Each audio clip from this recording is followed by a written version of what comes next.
I'm supposed to buy 2 packs, not just one.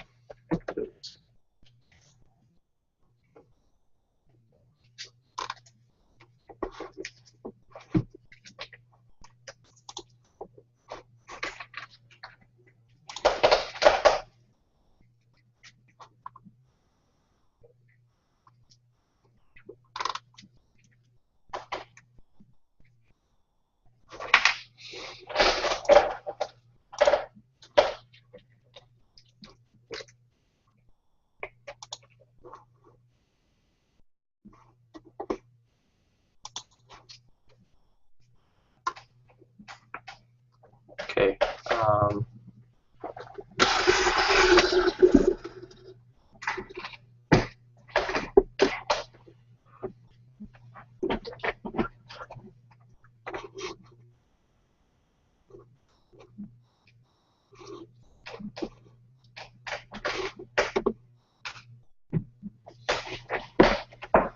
All right, I've got the question and answer panel up.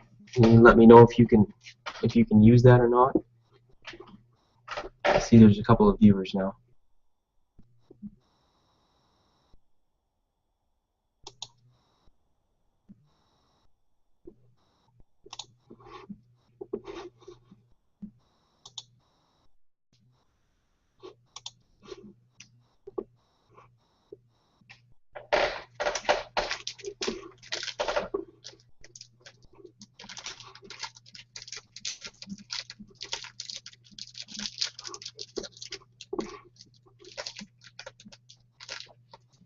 Question is there a way to see who's here?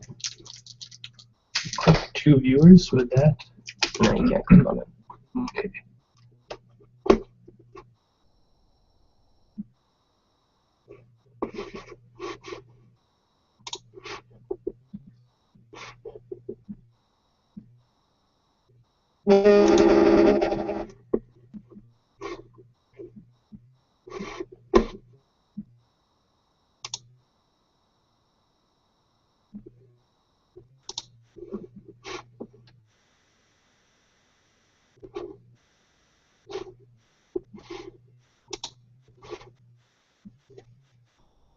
Like you give us party hats.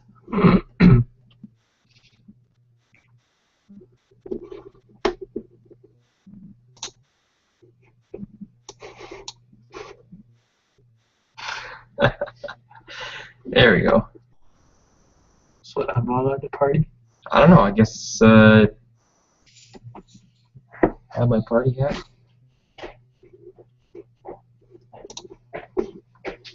Ah. G'day, Hello. sir. I brought donuts, but I didn't think you were coming, so I only brought 2. Whatever. But we do have sparkling peach juice to celebrate. Oh, we got a question. Okay, question works. Alan says, "What's up, guys?" What's up is I've been fighting with this stupid video for the last hour and a half, trying to get it to work through various means, and it seems to actually be working now. Also, what's up is our Kickstarter is currently at $27,301. We're really, really happy with that. There's 36 minutes to go, so who knows? I'm just going to adjust this. There we go. Now we're all in.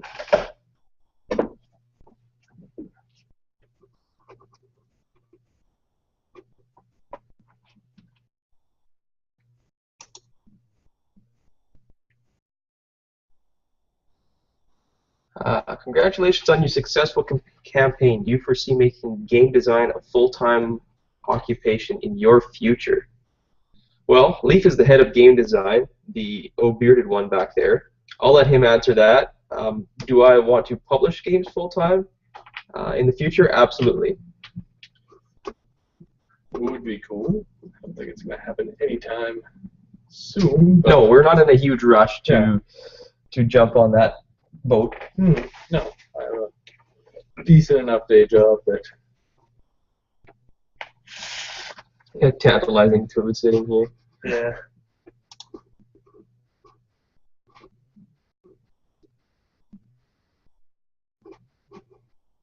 And I guess for myself, I don't know. I'm currently going to school for computer system technology, so I suppose I could do some sort of stuff with the game company full time, but I don't know yet.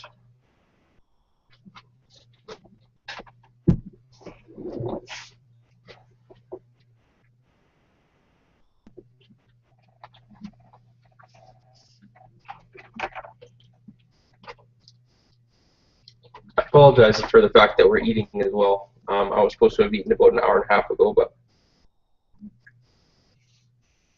you know how that goes. Yeah.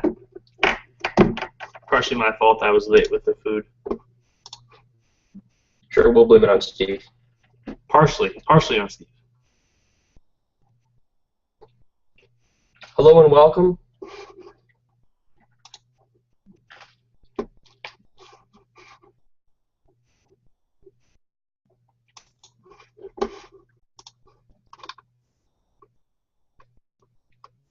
Okay, I've got both chat windows open now, so You're covered either way.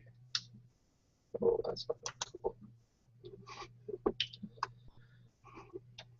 Thank you, David. It's been a really good last day. Yeah. Christopher Ham. Oh, he's not on here. He says can't chat, but congratulations.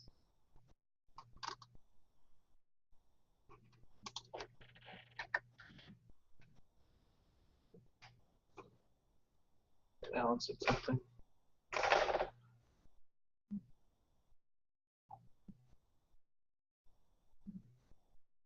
Yeah, I didn't actually realize that it would record. It was, it's not very good quality, but you can hear what's going on at least. We're hoping to do more live events, regular live events, but it's going to be a bit of time ironing out all these little. I haven't found a good system yet. Google Plus or Google Hangouts. It doesn't show us who's watching. We can see people asking questions, but we can't see who's here. And YouTube just hasn't really worked well at all.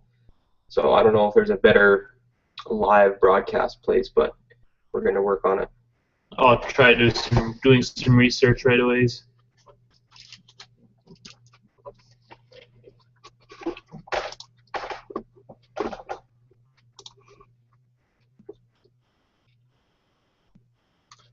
Twitch might work. I haven't looked at them at all. I don't know the Twitch. Most of the stuff on there is people streaming video games. There is What are we eating? We are eating Wendy's. We weren't supposed to be eating on live, but it happens. And what are we selling? We are celebrating our last, 31 minutes of our Kickstarter for a game called Nautilus Industries. It's on Kickstarter right now. For the next 31 minutes. For the next 31 minutes.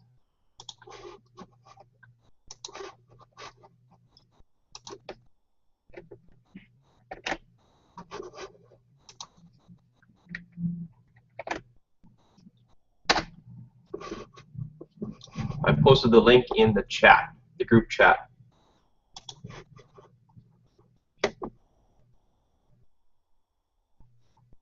Twitch is the most popular. I looked at Twitch a little bit. I was thinking about trying it, but maybe we will try Twitch next time. Mm-hmm.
Here's a question for you guys, I guess.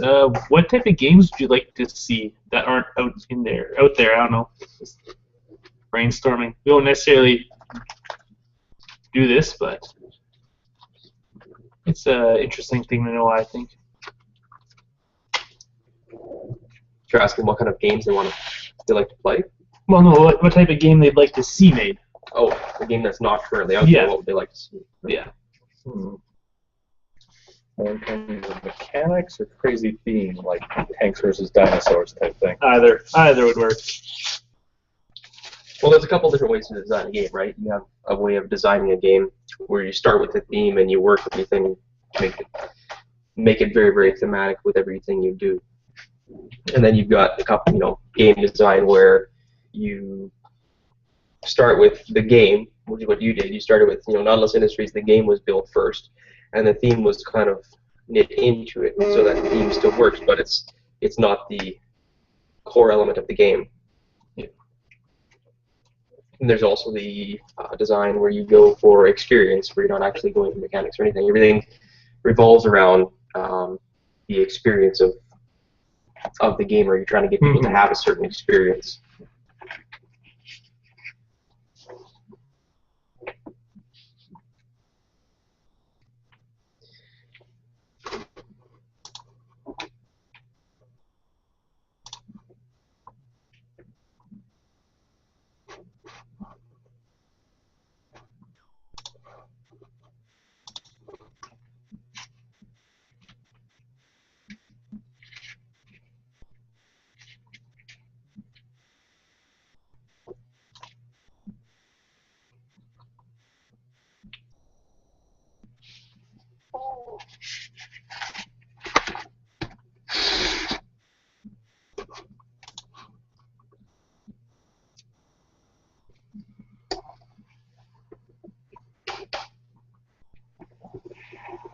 Does anybody have any questions, or do we have to get Leaf to tell a funny joke? Just 27 minutes left in the Kickstarter. So if you have the ability to share the project, that would be awesome if you do that in the last half an hour.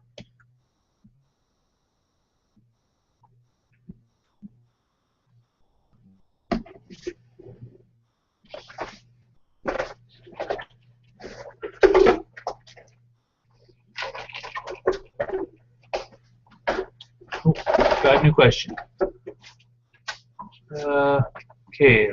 Lauren says, I'm getting a kick out of how still the guy in the center is sitting. He's a statue. Can he please dance? That would not be wise. Not wise whatsoever. I cannot be held responsible for any blindness that would be induced.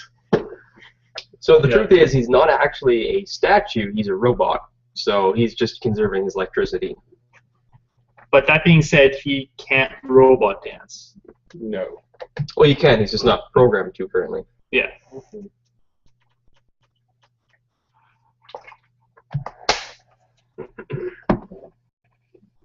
Good question, though. I like that.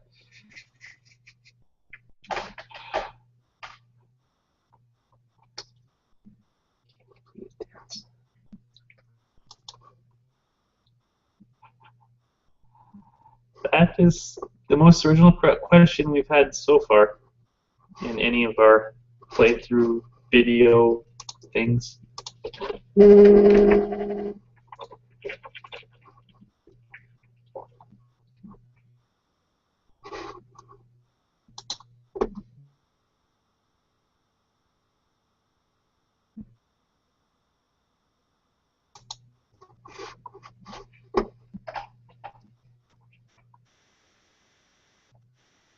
You know what would be cool is if everybody who's here just type your name. Yeah.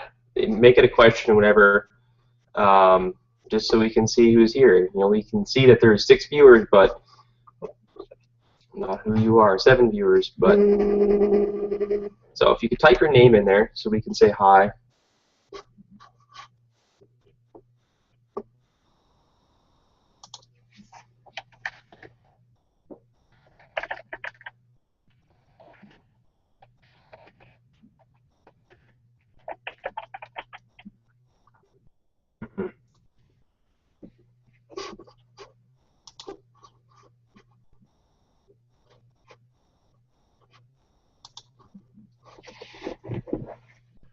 Kickstarter update, 27,389, a total of 424 backers with 24 minutes to go.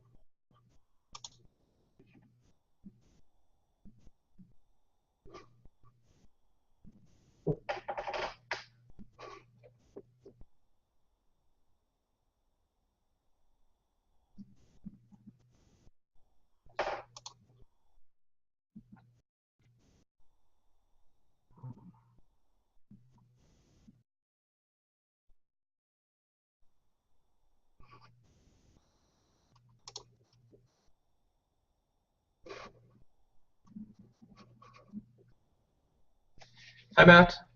Okay, here's a question. I'm an elementary school teacher. Any ideas you can give me to help my students develop design skills? My name is Lauren. Well, we were talking about it before, how there's a couple different ways to design. Not everybody's going to have the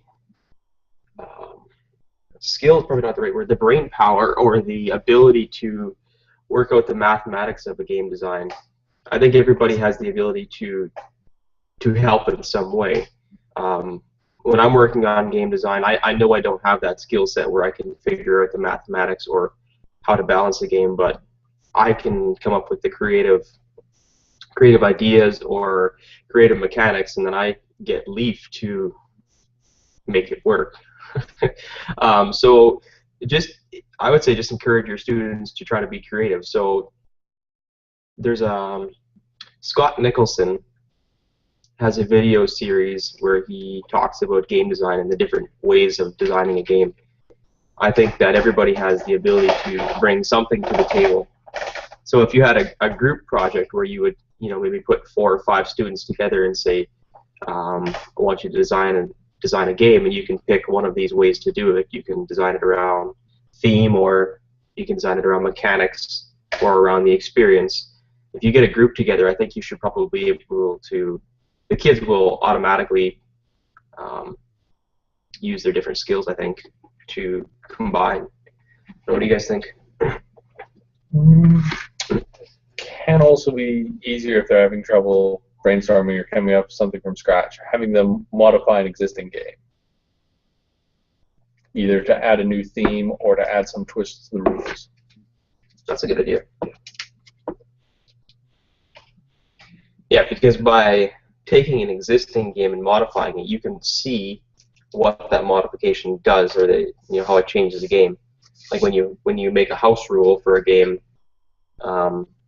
some people think, oh, it's great if you do this house rule in Monopoly where you get $500 every time you land in free parking, but by doing that, you actually ruin the premise of the game. Not that Monopoly is a great game to begin with, but it makes a long game even longer. So it's good to learn, though, by trying something.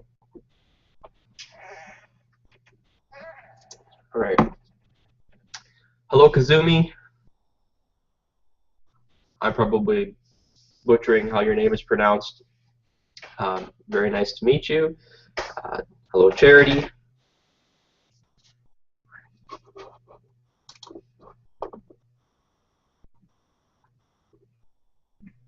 Questions only work in your computer. I know somebody else, Margaret, was saying she was trying to figure out how to. Oh, okay, so Kazumi is actually David Krawchuk. Okay. He's using his wife's Google account. And Margaret says she's trying to figure out how to hang out on her mobile, and I'm not sure if that's working or not.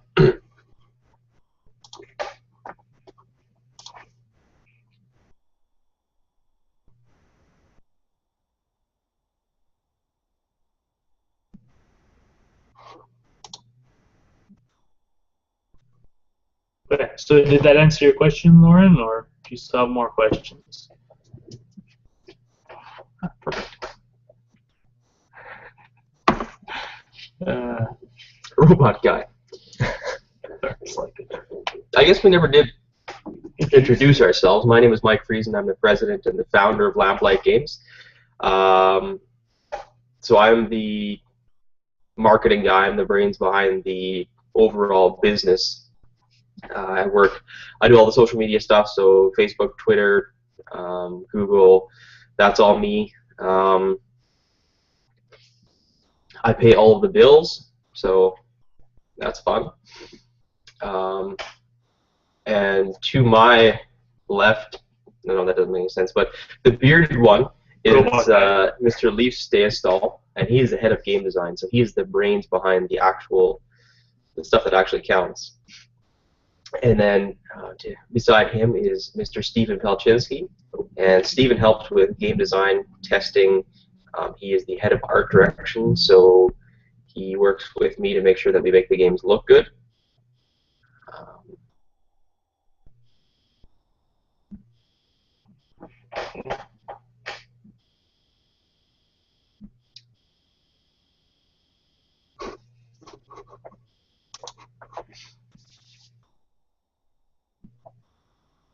I'm not sure that I would select Monopoly to modify. I think Monopoly's been played enough. But even like a game like Settlers of Catan, it's a very simple game with a very, very basic rule set. That's probably not a bad one to play with. You know, make a couple cards, you know, design new cards and see what they do, how they interact.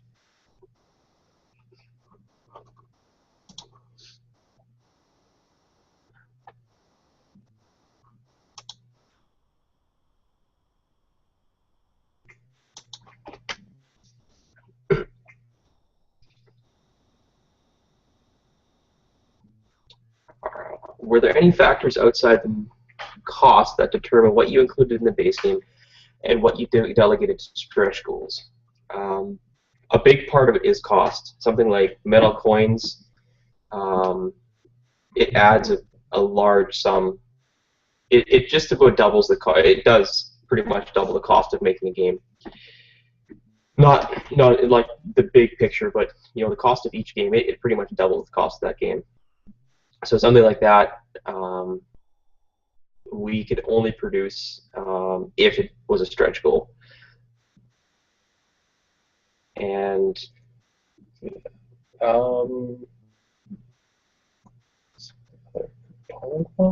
yeah.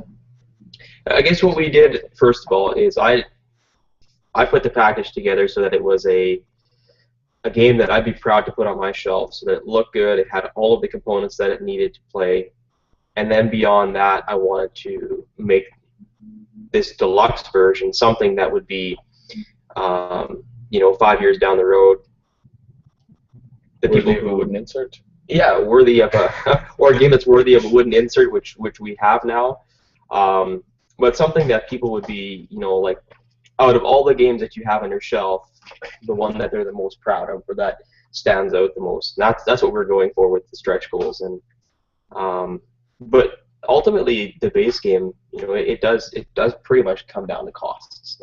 You just can't get around that. I'm doing this as a business and not just for fun, even though I definitely enjoy it.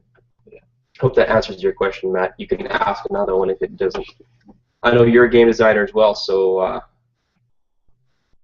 what do you look at when you're designing a game? I guess we can ask you a question and turn around.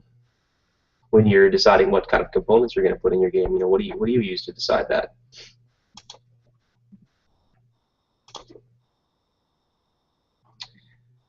Settlers of Catan, C-A-T-A-N, Lauren. I hope that comes across.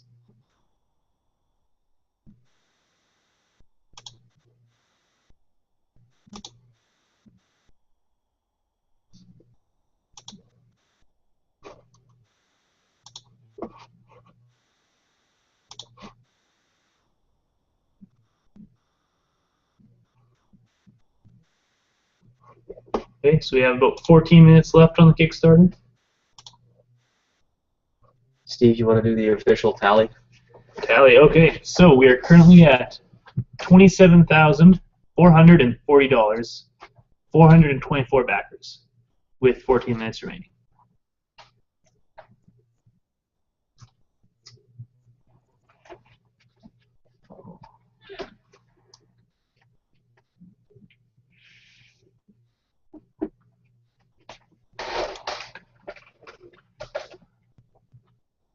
Okay.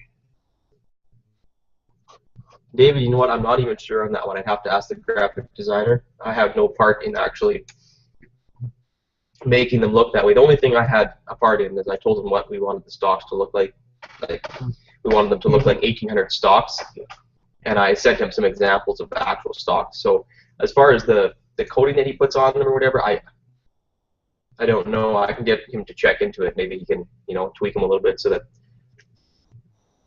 we have a little bit more depth to them as well.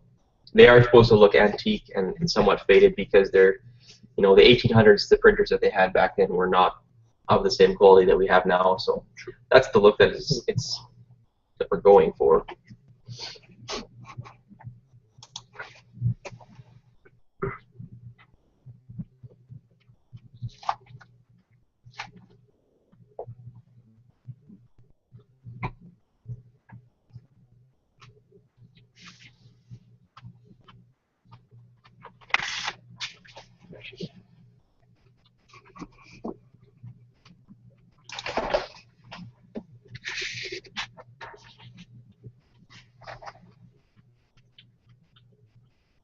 Okay, there's a question. Will you make the sub-minis an add-on?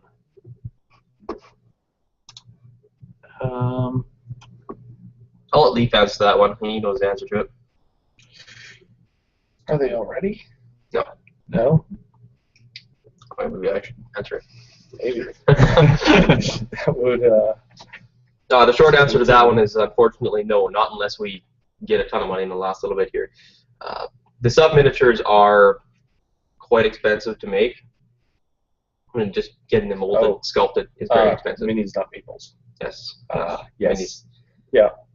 No, it comes down to base cost and number of orders, right? Just to get the sort of the mold made and all the files that go into it, it's probably at least $1,000, and then you'd have to order at least 1,500 of them, and that's a lot of subs. Yeah, it's actually quite a bit more than $1,000. Yes, I guess I am lowballing everything, but even at lowball, it still is not. No, by lowering the metal coins down, we, it did exactly what we thought it would do. It gave the campaign a nice boost, but the metal coins are also, they're very expensive. So I was really happy that we got those in there. The minis, that might be something that we could, think about later on if we do an expansion or something like that. That could definitely be done then. But as it stands right now, they won't be, unfortunately, won't be in the running.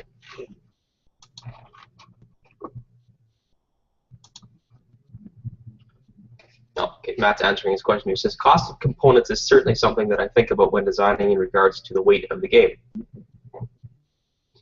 It helps to make the decision, and you find creative solutions based on trying to reduce components.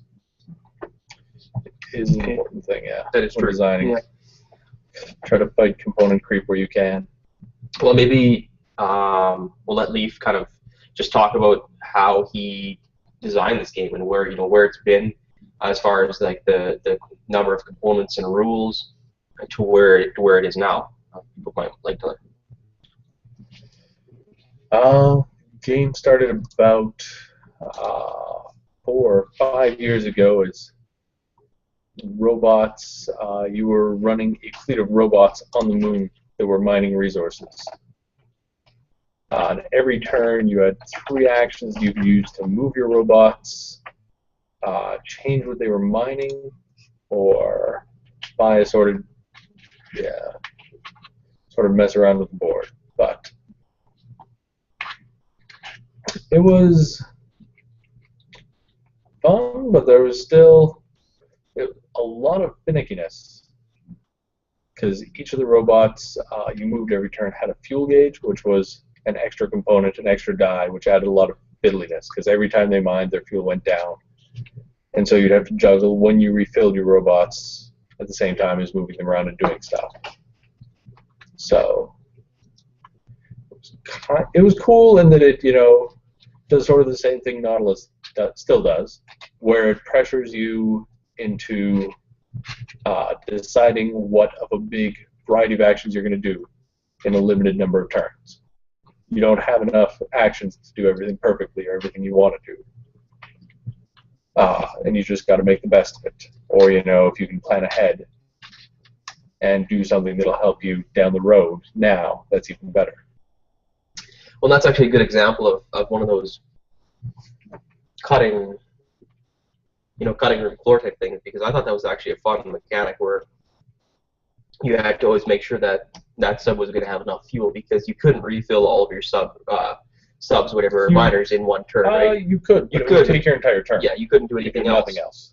But it was one of those things like you can do that and have this and this and this other thing in the game, but somewhere you have to, you know, a good game is a game, like, in my opinion, a good game is, I like complicated games too, but a good game is a game that is simple to learn because there's not a ton of different little things going on, but yet with those little things you can do a lot of different things in the game, and that's, I think, what you hit with Nautilus. I think so. There's no crazy virtual link over to Birkenhead that you have to remember about, and other minor corner case rules. Okay. I'll let Steve answer this one first. Okay, so first, Matt asked. Read the question. I think it probably shows it on their screen. Yeah, also read just to make it safe. Or for those on the YouTube, outside of Lamplight games, what are your favorite games of the moment? Okay, so for myself, I've really been enjoying playing Zombicide. I have Season 2 right now, and Season 3 is on its way. Really love the cooperative part of that game. It's just really fun. I'm looking into some other ones right now, and finding a cooperative game I like. Got into Marvel Dice Masters, and yeah, I really enjoy that one as well. Mike and I challenged each other a couple times, so he has his kit here. Mine's on the floor, but yeah, so probably once the show is over, we might do the playground. But yeah, they're two of my favorites right now. Also, I haven't played in a while, but Kill Dr. Lucky is a really fun game. I've been playing a ton of Android Netrunner for the last while. Steve, get that. Tons and tons. I picked up Dead of Winter at Gen Con, and it is a pretty awesome co-op game. I am sick to death of zombies, and I love the game in spite of the zombies. I guess 18xx games, whenever I get a chance and can convince my wife to let me not exist to the rest of the world for a 6 weekend? to 10 hours. I'm always down for one of those. I have to say that, yeah, zombies are dead to me. But we played Dead of Winter at Gen Con, and the zombies didn't really matter. Like, just the game, the crossroads system, and just the way that there could be a betrayer, and just the way that game is designed is fantastic. That was a lot of fun.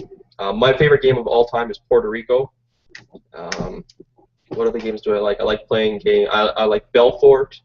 I've recently got into playing Dice Masters. I like that tactical element. I don't know. What else do I enjoy? I'm just looking at the Kickstarter page here. I think we're down to 5 minutes.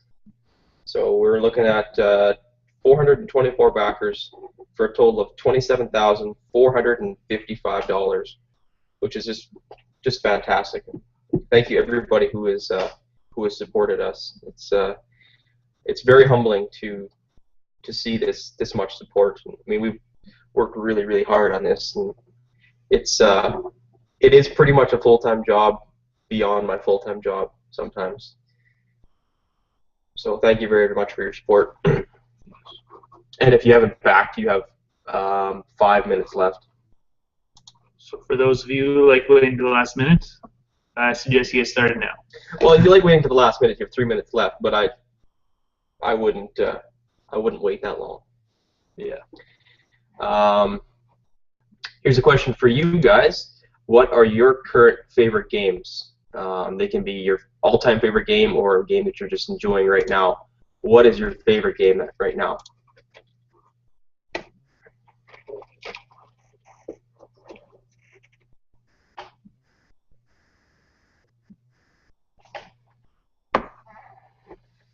Oh, I'll answer that first. Steven? Hi, question from Alan. What do you guys do outside game design? For myself, I just barely ended 10 years of working at a tire recycling plant. I was shipper receiver there.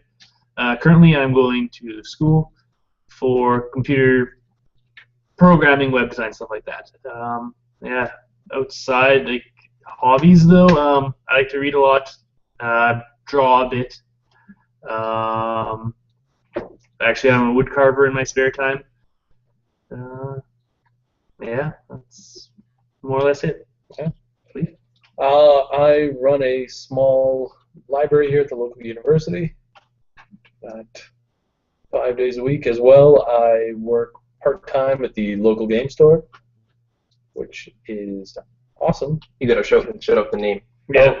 Dragon's Den Games, which is an awesome store, and I'm not just saying that because I work there. He's not. Yeah, it is awesome. He got the job to pay for all the games he buys, basically. Yeah. Something like that. It does certainly supplement the collection. As far as hobbies go, reading, games of all sorts, and cooking. All right, we're down to 2 minutes. I'll be very fast. This right here is my office. You're looking at the edge of my desk. If I would turn my computer right now, you would see the rest of my little cubicle. I'm a sales and marketing manager for a company called Pillar Lasers. Essentially, lasers means nothing, but we're a farm machinery agricultural manufacturer. So I basically sell farm machinery for a living. So I do a lot of trade shows and marketing materials and type things like that. We have some, what did you buy, Steve? Some sparkling peach grape juice. And I don't know if you guys have a beverage across the way there, but grab yourself a cup. Steve's going to pour some out. We're going to have a little celebratory. 1 minute to go. Not counting in seconds. It's actually counting in seconds now. So we're probably delayed a little bit here. Oh, that's nice. Yeah. So I hope that answered your question, Alan. We will. I'm going to open up this next question, but I'm not going to answer it until after the Kickstarter ends because we're gonna do a countdown and get all excited about it. 27,509.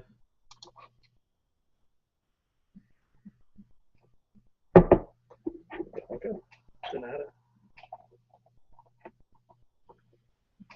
A lot of bubbles. Well, it is sparkling. I guess. It's sparkly, not bubbly. All right, now Well, it you says. should just see what the glass is reduced down to. Yeah. Take a look at there. Maybe he just doesn't know how to pour. No. I probably don't know how to pour it. There is an art to pouring beverages. That's true. Steven does not know it.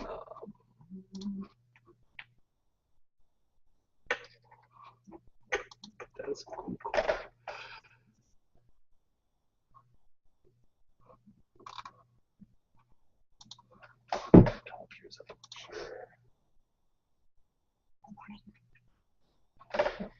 25 seconds and counting.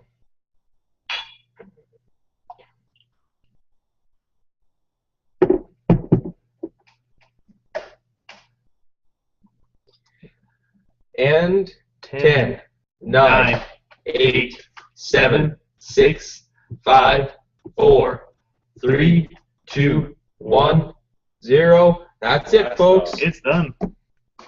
Thanks, guys, once again. We appreciate all the help. Gentlemen, And yeah, do some hard work and a great campaign. yes. Clink. Tink.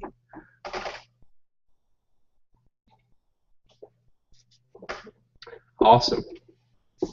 Thank you for sharing that with us, guys. This moment is it's good. Sweet.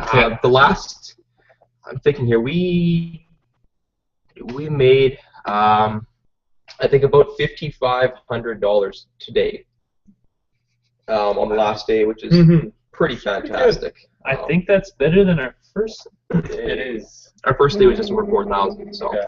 So yeah. And All on right. that note, Well, on that note, let's get into this question here. It says, do you guys have plans for a co-op? My wife and I are huge fans of co-ops, but you guys are not huge fans of co-ops. not huge fans of co-ops, but you guys are going so good with your games thus far that if anyone could make a good co-op we'd like, it'd be you guys. Although I would like to try Dead of Winter. Well, David, yes. Maybe. We would like to. We have a game that we're working on.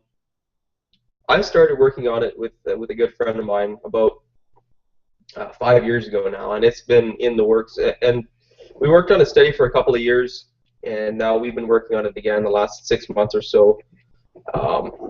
I can't tell you what it's called because it doesn't actually have a set name yet, but it is a quasi-co-op? Yeah, I wouldn't say semi-co-op because there's going to be, it's going to be more of a story-driven game kind of. It's going to be a legacy game. So there's going to be some games when you sit down and you're going to play, and it's going to be a co-op. And that is going to be either forced by the circumstance in the game or basically by the circumstance in the game. So there's going to be an event card that's going to come up, and it's going to force the players to play as a team. Nothing is going to force you to play as a team, but if you don't, you'll lose. And then there's going to be that's a simple fact. That's the way it's designed. And there's going to be other times when you sit down and play, and the event that you have is going to be very different. I mean, each person might have something that they need to do that's a little bit different than the next person. And so there's going to be some games where there's co-op, some games where there's semi-co-op, and then there's going to be a few games probably where everybody's very much working for themselves. So but there is co-op to it. There's going to be some co-op. So I hope that answers your question. I'm also trying to design a co-op game of some sort. I'm not the great designer though, but I'll come up with the main idea and then pass it off to Leaf. So yeah, it is in the plan to do some sort of co-op. Thank you, Ali. Ali? I think it's Ellie. Sorry Looks if we like get Ali. your name bad. Yeah. Thank you, Ross. We've worked hard, and we're very, very happy to be able to get it out to all these backers and into the market. Yeah. Thank you, Jeff. Are you the Jeff that is the fantastic local artist here from Saskatoon? If you are, Jeff, you should let me know. I do want you to do some work actually for this game that we were just talking about. So I know I've talked to you before, but soon, hopefully. From Saskatoon, recently of Mexico. If I remember Well, he correctly. said he was moving to Mexico. I don't know if he has or not. Sound like he had, but yeah. Mr. Diego, for everybody who's watching, Diego Melo is the the mastermind behind the animation in our Kickstarter video. So the whole Kickstarter video, as you guys well know, was all animated. And Diego did all of the animation for that video. So a huge shout out to Diego. If anybody is looking at getting some animation done for a very reasonable price, and they do a super good job. Yeah. And If you want his contact information, I'm sure you can either find it. I don't know if you can find it in the page there, but you can ask me, and I will refer you to Diego. And Chaz, what's Chaz's last name? I'm not sure. I don't know. I've always heard you call him Chaz. Yeah. I was just calling Diego Chaz might be able too. to answer that for us. Diego, what's Chaz's last name? Anyways, Chaz from Shifting Sands Audio is the gentleman who did the music, and Chaz and Diego worked together to form that video. Yeah. So. And they have a very quick turnaround too, from our experiences with them. So. Jeff. Nope, just a gamer from Ohio. So it's a different Jeff Brown. Yeah. Apparently. But cool. Well, if you ever want to get into art, your name's already out there. Yeah.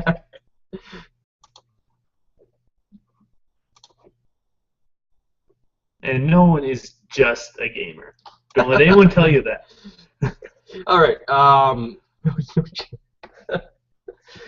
Yes. No. It's sparkling grape juice. It's for Peach and grape. peach and grape. So. Yes. Yeah. You can drink whatever you want on the other side of the screen, though.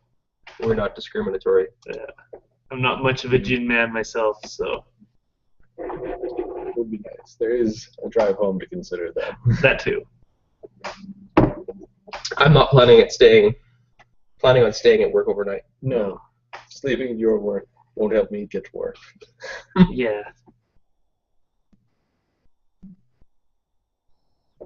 Oh, so you want to give us the grand total? Did I not? No, I think you did. Really? I could Maybe have not. been gone getting the glasses. I don't know. Well, yeah, the Kickstarter is over. It says 0 seconds to go. It says this project was funded successfully 6 minutes ago. 424 wonderful backers pledged a total of 27,579 Canadian dollars. So I think that's like $12.50 American or something. No, but it's awesome. Yeah. That will, it's one of those things. I don't run a Kickstarter campaign to pay for the printing of a game. I don't expect the backers to Cover all the costs. And that's probably why. I mean, you see some other Kickstarters that are structured differently, but my funding goal of $10,000. We reached $10,000. That's the number that I figured out and put down on paper. That yes, if I hit $10,000, I'm going to make this game, because that means that there's people out there who are interested in it, and that gives me a little bit of a boost to make the game. Is $10,000 enough to make the game? Absolutely not. It's not even close. I mean, yeah, I could make a few copies of the game if I got them, made locally or through a print and play service. But to get them made so that I can put them through regular distribution, I need the print run to be bigger, and so that $10,000 would not be enough. But the support that we get through Kickstarter definitely helps.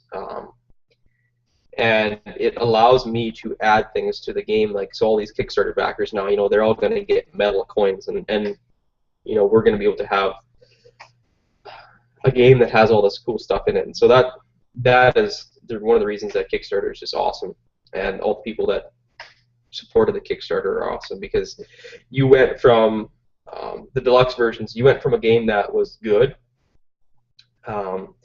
that would have the MSRP in that game. I don't actually have a exactly set MSRP yet. It depends on some of the final costs, but I'm estimating the MSRP value of the deluxe versions is going to be in the range of probably $120. Metal coins alone, those are going to be probably selling on our website if somebody wants an extra set or like later on. Those are going to sell for probably around $50 plus for a set. Whereas the $59 pledge includes a full set of coins. It includes, so not only does it include all the base components, they all include additional stuff. So you're going to get your cardboard tokens, your cardboard coins, which are all fully functional. Then you're going to get your metal coins. You're going to get a embroidered bag.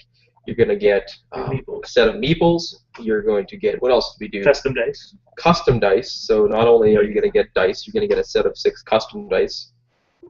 So yeah, Kickstarter is awesome for that. I mean, it allows us to put things in a game that we'd never be able to do otherwise. Mm-hmm. Huh. On that note, David, we are working on something. Our next game is probably going to be a much smaller game. We've been talking to a couple of different designers actually outside of our studio. At Gen Con, we had a bunch of meetings, and we talked to a whole bunch of game designers. And we've narrowed it down to several games that we're very interested in publishing. And our next game, which, if all goes according to plan and everything's, Nautilus Kickstarter did awesome, so we're looking at doing our next game in spring here sometime, so that it will hopefully hit stores by Christmas of next year. Yeah, once we get a deal locked down, I would love to share more. We've got a couple of, I think, really neat games that are smaller games. basically just card-driven Yeah. games. But I think they could be pretty cool addition to our resume. And Leaf also designed a trick-taking card game that's two trick-taking card games in one. It's 108 cards, and 100 cards. Well, I guess it's 100 cards and 8 reference. Yeah, it's 100 cards and 8 reference cards because you can play up to 8 players. Yeah. So that game is done. I'm not sure what channel we're going to use to bring that one out. It is definitely a fun game. We might kickstart it, but I'm not sure. So if anybody's interested in hearing more about that, I guess you can talk about that game a little bit. Yeah. Don't get mad. Don't get mad either. Don't get mad, get evens, or don't get mad, get out. Don't get mad, get evens is very much your more standard trick-taking game, closer to like a Rook or a Kaiser. The big difference is the deck is numbered 1 to 10 in your 4 standard suits and 6 double suits. So makes for a lot of wonky plays. Yes. And yeah, everything in the game, the cards in the game are also used to track points as you play. So the deck is sort of dynamic as you go because cards get pulled out for people as they score. So the deck first round is not anywhere near the same as the deck you end the game with. And just by picking what you score, you can alter the shape of the deck, kind of. I've seen people manipulate it to try to short out a suit, for example, or to always pick the highest card possible to sort of get rid of the high cards. It's interesting. And then the other one, Get Out, is a closer to Tichu or that kind of thing, where sort of a climbing game, you're playing larger and larger sets trying to get out first. Yeah. Both of them play quick. They're both standard card game, like 30 minutes or less. No one on. I own Love Letter actually, and I probably came across as being a little bit more of a Love Letter hater than I should have been. Love Letter for Love Letter lover? I'm not a Love Letter lover, but for the game that it is, for the amount of cards in that game, it is a good game. I will give it that. It is a fun game for what it is. I just find that like all the little cubes, you're supposed to do like enough rounds until somebody has 3 or 4 cubes, and I find that draws on too long. If I've got 5 minutes to sit down and play a game, absolutely, I enjoy Love Letter for what it is there. But Try to spend a night playing it? I will not spend a night. I shouldn't say that. It would be very difficult for me to spend a night playing Love Letter. Now, if my 4-year-old daughter wanted to play Love Letter all night, I probably would, but not by choice.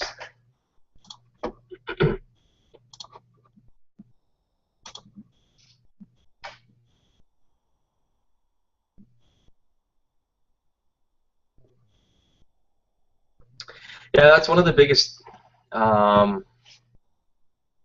challenges for me with a game like this, is because I really don't know what we can do for stretch goals. Some campaigns, they'll have, we will upgrade the card stock, or we're going to make it linen finish, or something like that. And we do that. That's one of the things I do right from the start. I get coded on high quality card stock, high thick cardboard. So what kind of a stretch goal do you think we could use or have in a game like that would make it actually worthwhile? We could do like metallic inks possibly as an option, but I don't. But it's something that's going to add value to it. Yeah. Are people going to like that? That's the fancier case. That's yeah. about all I Make got. a box, like a wooden box that put the deck in. Yeah, it's like we've how we talked all about drink this coffee before. cups. Yeah, have not been able to come up with any solid ideas yet. David, I want to say a big thanks, just because you have supported us from the beginning. For those of you guys who don't know, Kazumi Krawchuk is actually David Krawchuk using sniping his wife's Google account.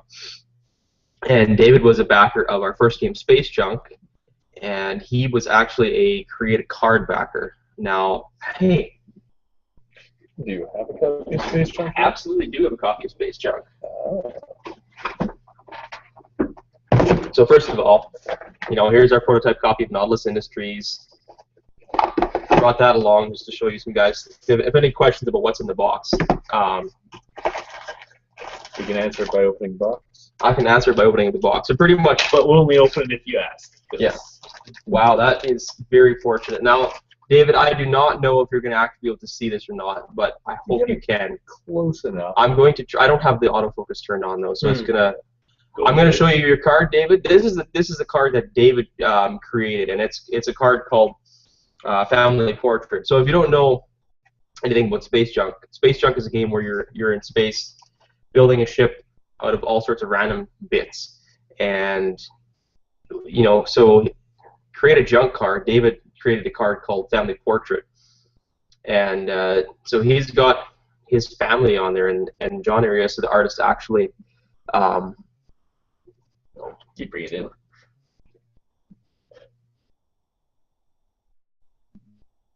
Closer. There you go. I'm going to try bringing it closer and see if it works. David, you can let me know if you can see that or. It's reverse image. We do plan on updating the Kickstarter page for Space Junk with the cards, Yeah. all Picture the of all the custom cards. creator made or the backer made cards. But yes, David, I absolutely appreciate, and I remember a lot of the people who back Space Junk. I remember the names just a little bit easier when I've seen the name a couple times, like Nautilus. Now there's so many backers, and I'm gonna try to remember who was a backer, but it's tough. But when I see your name 2, 3, 4, or 5 times, it's pretty hard to forget you. So thanks for that.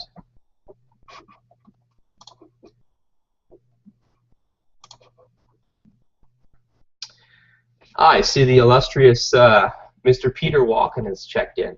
For those of you who don't know, Mr. Peter Walken is the graphic designer who did Nautilus Industries. John Ariosa did the illustration, which includes the seafloor and the factory in the background. Yeah, so. But all of the graphic design, the wonderful graphic design, I don't know, Steve, you're going to pull out some of the bits if you want. Absolutely. Was done by Mr. Peter Walken, and he did a fantastic job, and we're working on finishing things up now. We got to go through the rule book and stuff yet, but he's already started on the graphics and the layout for that, so he's just a professional, and he does a super good job, so thank you very much, Peter. There's one of the stocks.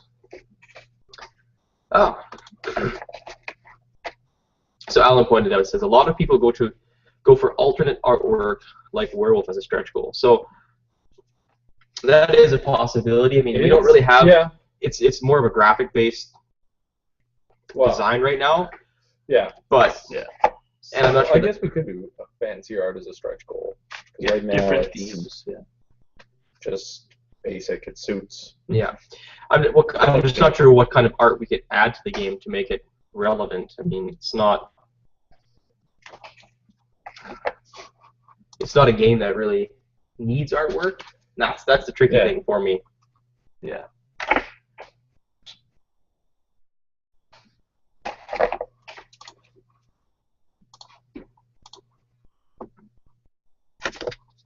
All those are in reverse, but not much we can do about that. There's the player boards.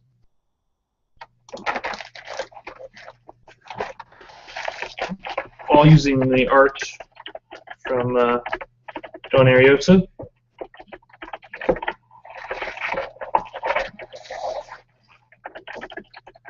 And then there is the market chart and the alternate side of it. All just very beautiful. Now I will note that this artwork is 99% the final artwork, but the components, like as the market board, for instance, that's going to be a thick cardboard stock with wrapped edges, just like a regular game board would be. So it's going to be nice thick cardboard. The stocks are going to be a thick card stock, similar to what they are now, with a nice linen vellum finish. The player boards are going to be thick cardboard. Are they the double wrapped as well, or? They're going to be thick cardboard. They're going to be cut like a cardboard punch out, as well as the game tiles as well are all going to be thick cardboard.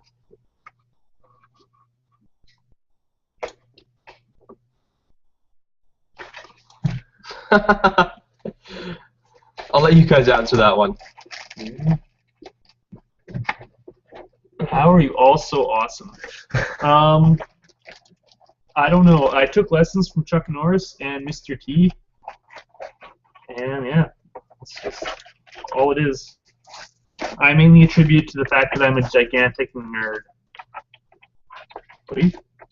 I don't know, because the robot hive mind allows me to be.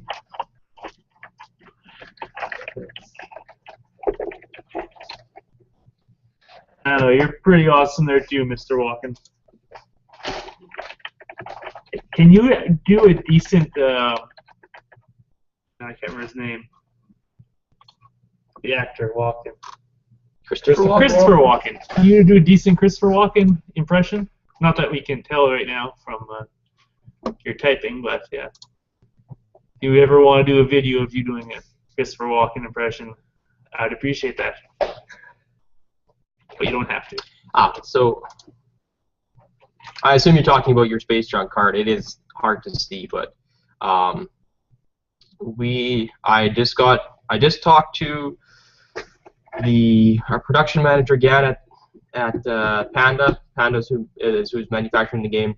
They have got all the files, and they are apparently still working on approving them. So I don't know why it takes so long. It's really frustrating. But I was waiting to hear back from them since last week, end of last week. So any day I should hear back that the files are good, hopefully, and then they're going to start their pre-production. So it's still a little bit of time, but it's definitely getting there. So yeah, I appreciate your patience. Yes. Any other questions? I see there's still a few of you out there, so yeah, we're willing to talk. You have any ideas why we're awesome? We're welcome to. We're welcoming. Even ideas how we could be more awesome. Yeah, that's probably what we need. That's true. Yeah, and just we are equally as excited about Space Junk coming out. We're waiting it ourselves. Yeah. Yeah. Definitely.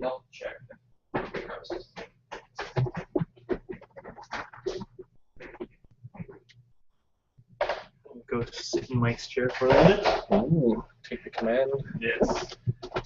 See if there's any comments coming up on the YouTubes.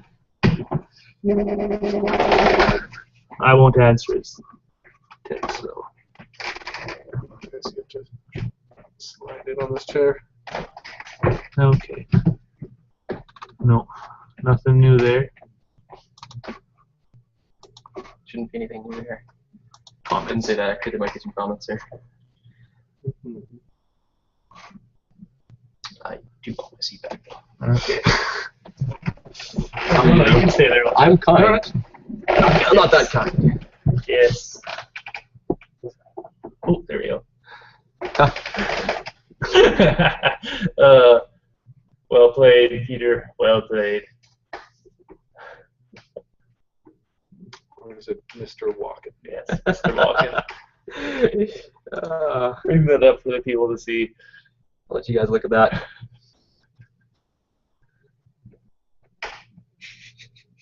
Wow. We had a gentleman over on the Kickstarter page commented, Low in Power is the name. I just can compliment or said concats with cat whiskers. It says time to go to bed. Dive into bed. It's 4 a.m. in Germany. So somebody was up either way too late or way too early to make sure that this Kickstarter did well. That's mind-boggling. Yeah. Our hats are off to however you say your name. Okay, there's another question on the Q&A.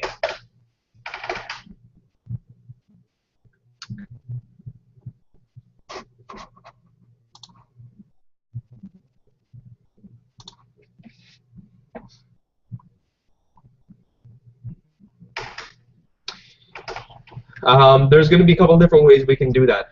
Either the backers can send us a picture, just a scan, as long as it's on Peter. Here, actually, Peter Walken, like? why don't you answer this question? The question is, I'm sure that the instructions will come, but are signature backers to send you a scan PDF of our signatures or ... So I know there's a couple of different ways Peter said we could do it, but if he's still listening, I'll get him to answer this question. We'll wait like a couple minutes, and if he hasn't answered it, then I'll Assume he's busy recording a Christopher Walken impression. Or just do some amazing graphic design, because that's what he does. Probably could do it in his sleep if I know him well enough from these few moments. Never mind. I'm not the best with words, just so you know.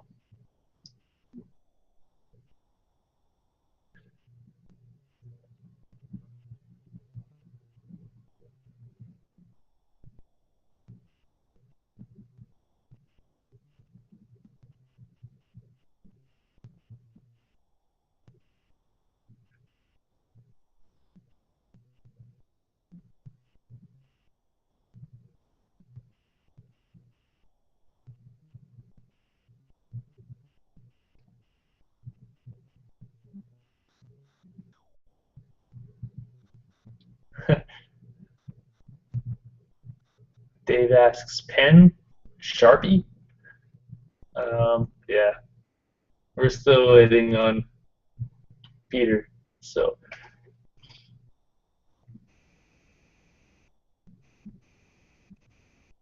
I would lean more towards pen if we don't hear an answer from Peter. I think he said something about pen. Yeah. Pen on a white paper he should be able to scan.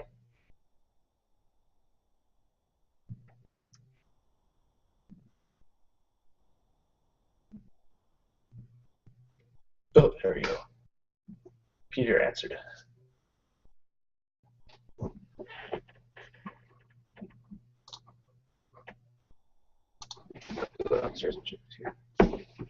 Okay. I'll read that, I guess.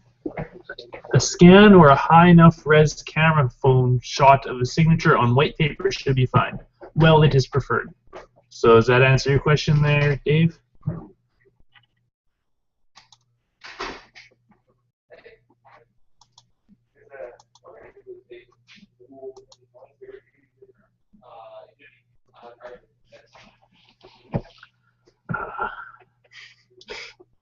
Power, yes, power. Much more comfy than those other two. Right. And Peter says, yeah, pen or my marker, either works. Yeah.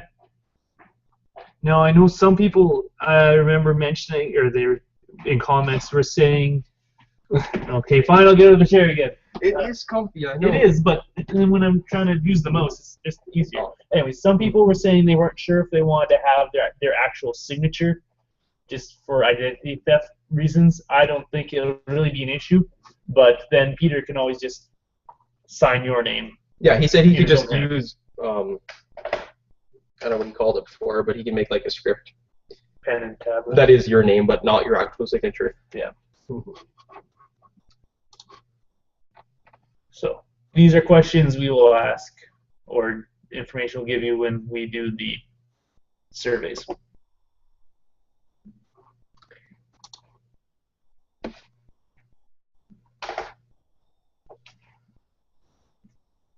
Peter said, as long as it's legible and above 1 megabyte in size.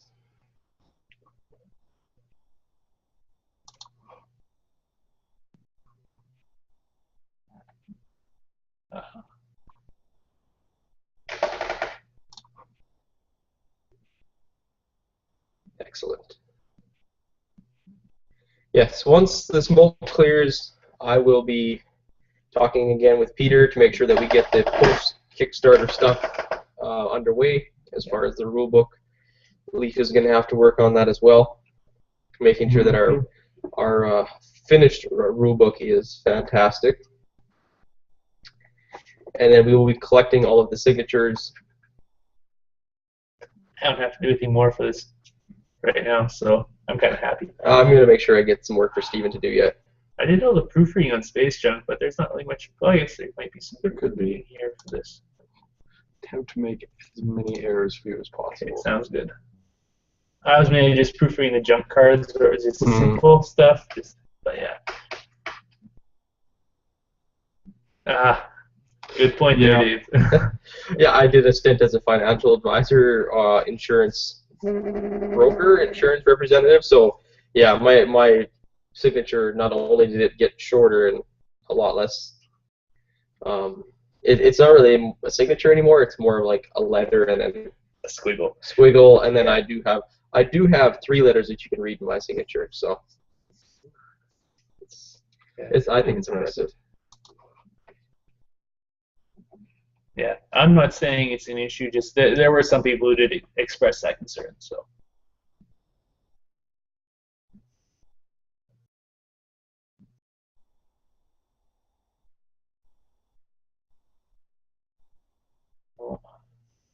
We're down to 3 viewers. Are we not entertaining anymore? No. What is it? We can start doing card tricks. What is it? Am I not? Are you not entertained? That's one of my favorite movies, actually. Gladiator. Still never seen that one all the way through. Really? Yeah. I don't know what you guys' take on Russell Crowe is, but I thought he was pretty fantastic in that one.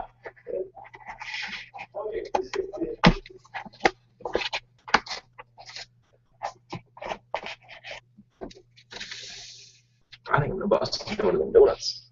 I'm sorry I didn't get enough for you as well. That is okay. Is there not enough? I only got 2 because I thought Leaf would be at the ToonCon meeting all evening. The ToonCon? ToonCon, not I Toon. don't think there is one tonight. Oh. I'm hoping there's one tonight now that you said that. Al was just leaving the den when I was there. Really? Yeah, I was there about 5:30. Was there one tonight? I did not It is get the first an email saying such a thing. Leaf runs or is one of the organizers for our local version of Gen Con, which is called ToonCon, after Saskatoon. There's no actual cartoon characters running around, though. No, we have what? Like last year, we had 120 some. 120 some attendees, so we're getting up there. I think Lamplight Games is the only official sponsor, besides, of course, Dragon's Den Games, which donates the whole. And Amazing all Stories. of Pride. So, Amazing Stories, the comic book store / some games. Some games. They picked up Anime, more the last manga, while. yeah. Since they moved to a new I location, am yeah, they have not, a lot of games. I'm not seeing an email from John or anyone. Okay. I'm just going to assume there was not one. All right, Peter, if you're still there, good night. Thank you, sir. I will be in touch.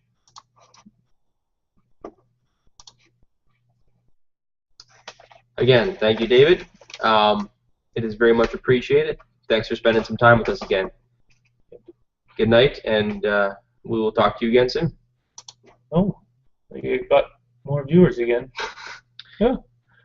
We're back up to 4. I was trying to decide where the pull the plug spot was. Yeah. Hey, we got if we're growing rather than shrinking after losing 2 people. Oh, we're down to 3 again. No. Well, I'm assuming David and Peter are both going to drop out now, like they said they would. Yeah, it's true. So that should put us down to 2 viewers. Yes. Mm-hmm. Oh, you grabbed the chocolate Ghostbuster. that one? I'll take that one. Big Ghostbuster. Who are you going to call? What's wrong with eating on camera? They do it on TV all the time. I don't want people to feel jealous of me because I've got a donut. This is true. Some people don't want their signature getting out there. Mike doesn't want his chewing motion getting out there. That's true. Oh, down to 2. Oh, man. What people don't know is I'm actually a chewing model. Yeah. They get the close-ups of me chewing on commercials. If he was actually on camera right now, we would have to pay royalties to his modeling agency.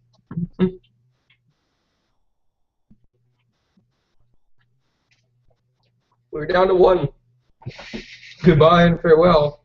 So, one. Whoever our last viewer is, you should speak up because I'm wondering if the last viewer is us. no, it says 0 if it's just us. we got two again! Welcome back. Or welcome here.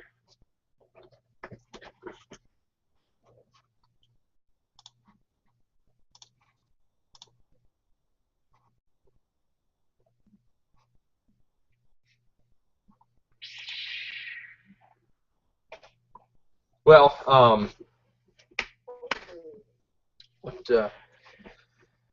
What more is there to say? what more is there to say after a wonderful, wonderful finish to this Kickstarter? I was trying to decide if I could be more happy, and I don't know if I could be. This morning when I woke up, I thought if we could do 25,000, that would be a phenomenal day. Mm-hmm. And we're 27.5, 27.5, yeah. which exceeded my expectations.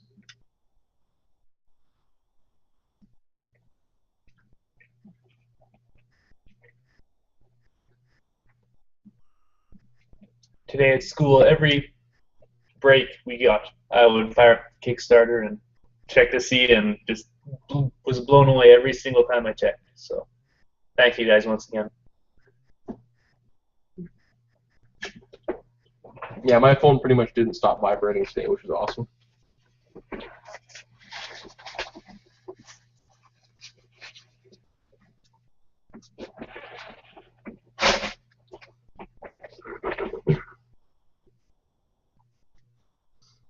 Well, do we call it quits and abandon the last person that's watching?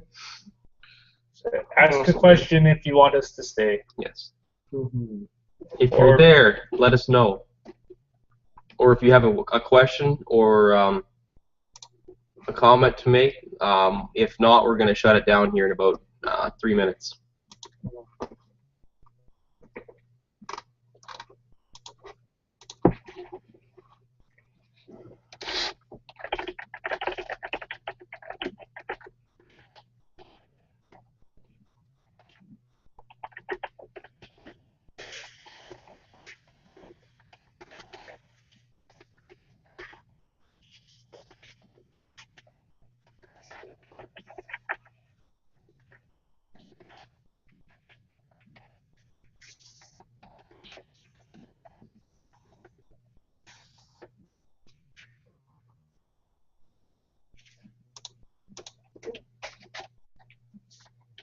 Oh, there's a second viewer now.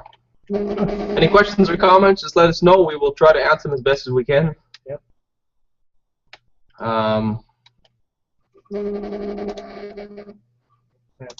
So one bonus thing, if with us getting gold coins now, or not gold coins, but coins for the game, we are one step closer to if Lamplight Games decides to become its own country, we have our currency. Up to $25. Yes. I guess now we have cardboard hundreds. We have cardboard hundreds, yeah.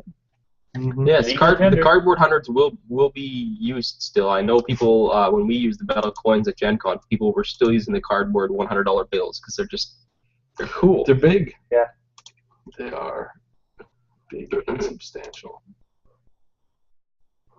Anyways, every country's currency has to start somewhere. So. And ours is the type that you can mass produce in China. I'm going to blame this all on Steven because I tried to eat off camera. But, yeah. I knew it would happen. I didn't want to make anybody unnecessarily hungry. We all eat. Steven didn't care. Nope. Some people just want to watch the world burn. I just want to watch the world turn. That would be actually pretty cool. So, Alan, what is your favorite game? We probably already asked you this last time we talked, but what kind of games do you enjoy right now?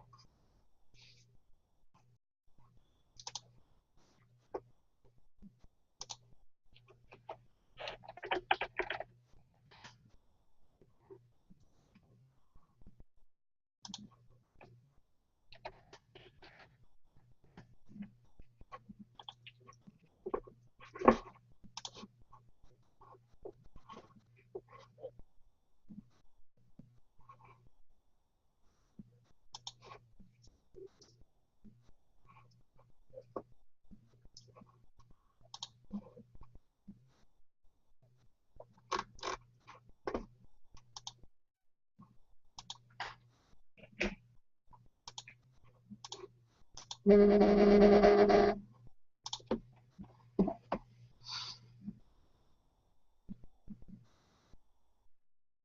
getting a big old round of congratulations from worker placement. Social deduction. Yeah, I know what worker placement is, but what is social? Social deduction would be your Like resistance werewolf. or werewolf. Oh, yes, those I like. I like those two. I have to say I'm a big fan of those games right now. Not as the only games I've played, but like beginning of an evening type thing. Yeah. Shadowhunters is a game we played a ton of at Dragon's Den. Every Friday night we have a free come and play a board game night. And Shadowhunters is a game that gets played a lot. Have you played Shadowhunters, Alan? I'll just drink straight from the bottle. Oh. Did you want to watch? You do want to watch? No, yes. I do want to watch the movie. Why not? I paid for it.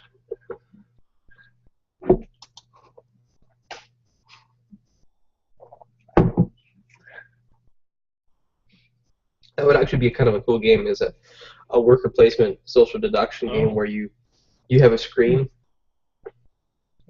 and you place your workers on.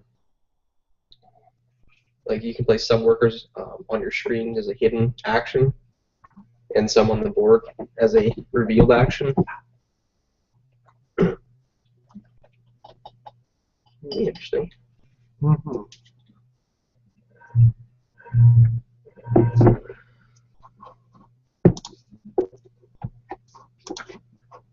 Yeah, I've played Mafia many a time over the years. So yeah. Which is a werewolf. Yeah, exactly. I didn't realize it was an actual game because we just played it with little pieces of strips of paper that we wrote whatever we were supposed to be on there. But yeah. Resistance. The Le Resistance. Resistance is a good one. What's the other one I'm thinking of? Coup? Coup is an interesting. Yeah, I've not actually played Coup yet. I played One Night Ultimate Werewolf by Bezier. I believe Ted Alsbach designed that one. That's kind of a cool rendition of the werewolf game. It's like any of those social deduction / party. I don't want to put them in the same category, but it's like any of those games that you have to have the right attitude to play the game. If you do the right attitude, it can be a ton of fun. Oh, absolutely. Would you consider Saboteur? Sorry, Saboteur is one of my favorites. Yeah. I don't think I've ever laughed as hard as when the one game we played Saboteur with a group of my friends. We got together. I believe it was like a New Year's Eve thing, and we left all of our kids with babysitters. So I've got a group of friends where there's a bunch of guys and a bunch of girls who we all went to school together, kind of thing, and we all ended up marrying each other. So we're a group of friends. We've been together for a long time, and we like playing games, but usually it's just kids running everywhere. I think there's like 15, 16 kids already in the group. I've got 3 of my own Rugrats, and so there's kids making a ton of noise usually, but the women actually said that it was louder when we were playing Saboteur than when the kids were there, because it was supposed to be a nice quiet evening without children, but apparently we were louder than the children. Wow. It was fun. It was a ton of fun. A metric ton of fun. That is a much larger ton. And yeah, I know that crew as well, and yeah, I can imagine it getting that loud with them. We got something new from Alan.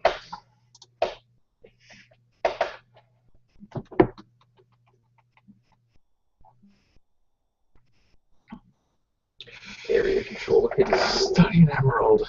Yeah, I have it just because I'm a Wallace junkie. That's I've only played it once so far, and we had the misfortune of playing a 3-player game where it turned out we were all anarchists, all 3 of us. Yeah. So Yeah, there was very little. It wasn't too long before we kind of figured that out. And I think next time I play it, with just 3 people, I'd take it down to 2 roll cards and 2 roll cards, 2 for each side, just so you don't end up with 3 people all on the same side again. Yeah. It's just not as fun.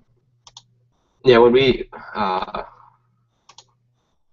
so move this one up here. When we play Saboteur, I've played it enough times that I realize that it means absolutely nothing to win the game. It's like most of those social deduction games, whatever. Who cares who wins the game? It's more, those games are more about just enjoying the experience. So often, even if I'm a minor, I just mess with people's head by pretending I'm a saboteur, because it just is more fun. I'll just do random things and then damage different people's items. That doesn't make any sense.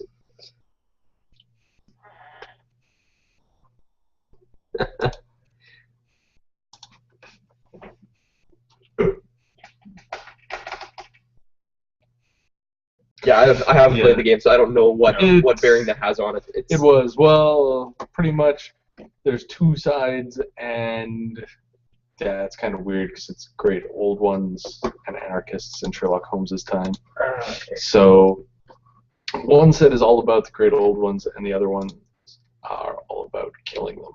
So turned out that all 3 of us, were on the same side, which kind of made it like, hey, I'm gonna go do this thing, just to make it seem like maybe I'm not on this side. Yeah, that can be It's been painful. pretty obvious by this point. Yeah.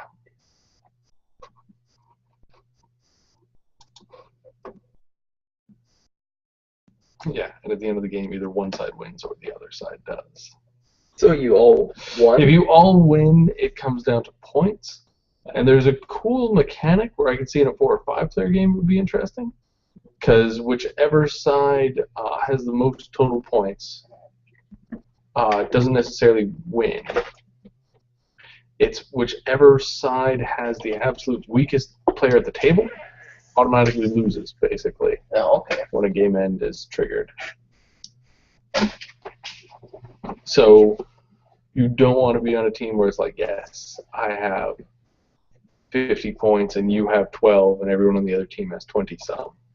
We have a question for Leaf. I've played Martin Wallace games. Yeah, I know, but he's the junkie. My favorite Wallace game is probably Automobile, I would say. Because it hurts when you play it. It hurts real bad. I mean, real good.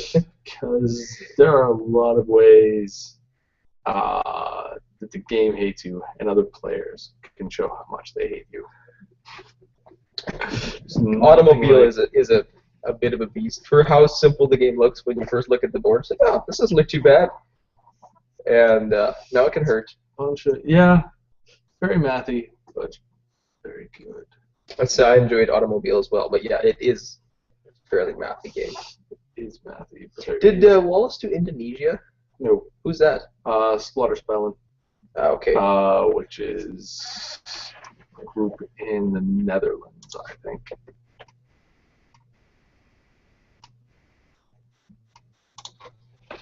Around there. Stuart says, thank you for a great campaign. I'm very pleased we'll be able to hit as many stretch goals. I was worried for a little while. Yeah, it was a little bit disconcerting, and even though I know that the middle of a Kickstarter campaign is going to be a lull, it was a little bit disconcerting seeing how slow it was. I did something that I hadn't done before. And I don't know if you follow other Kickstarters or any blogs, or whatever, but Jamie Stegmaier of Stonemaier Games, he writes a blog about Kickstarter lessons, and one thing he suggested doing is actually filtering your emails so that you don't see because every time we get a backer, I get an email. If somebody increases their pledge, decreases their pledge, cancels it, adds a new one, I get an email. So one of the things I did is I actually filtered out any anything with Kickstarter and has decreased or Kickstarter has canceled. I filter those right out of my email. So, because I don't mind when people cancel, because obviously there's different reasons people cancel for. Maybe something came up, they didn't have the money, they needed the money for something else, decided the game wasn't for them. That part doesn't matter to me, but just seeing it, I guess, is probably more depressing or disappointing than anything. So I filtered it out, and I guess I was just happily oblivious, because there was times where the Kickstarter went down, like just about lost ground a couple days. But I was confident in the game. I think people were pretty happy with the stretch goals and how there were some people who were positive about being able to hit them, and I thought we could. And I said before that this morning when I woke up, I thought if we could hit 25,000 and get the embroidered cloth bags, that would be a really, really substantial day, and we did better than that. So thank you for your support, Stuart.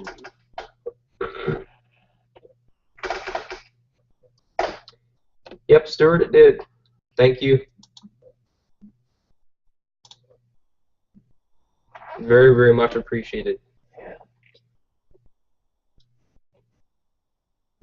A few acres of snow. A few acres of snow is interesting. That's why I have not played too much. I've played it twice. Well, I haven't not played that game. Yeah, well, it's 2-player only. Okay. It's a 2-player kind of deck building game. Oh, is that the one that you were telling me? It's like his deck building game, and it's kind of, but not really a deck building game. Yeah, well, it's deck building, but you play your cards to take positions on the board and do stuff. And whenever you take locations, you add them to your deck. So it's not just your standard Dominion. I play actions to draw more cards and then just buy more cards. And nothing happens other than me shuffling this deck a whole lot of times on my way to victory.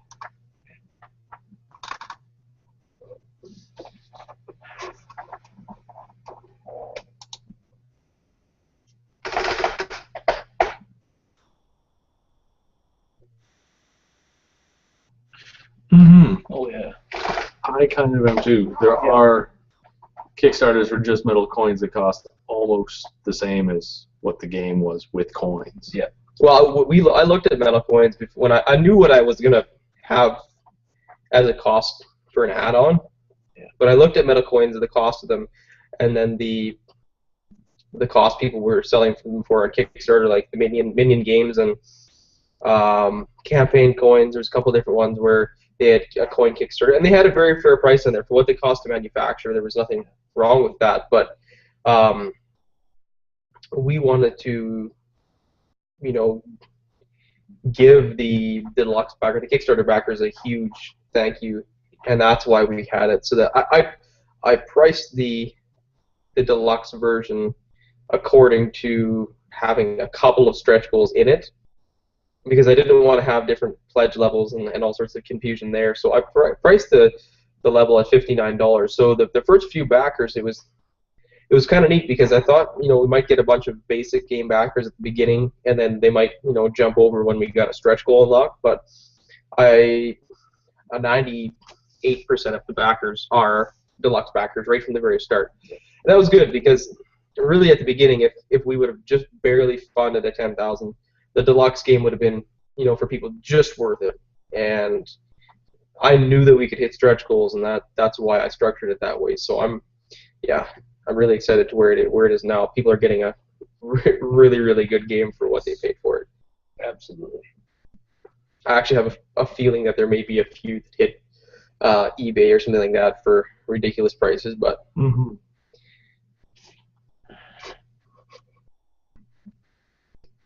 Yeah, and also the metal coins, we have a certain amount, like a minimum run that we have to do. So there are going to be extra metal coins, and they're going to be available.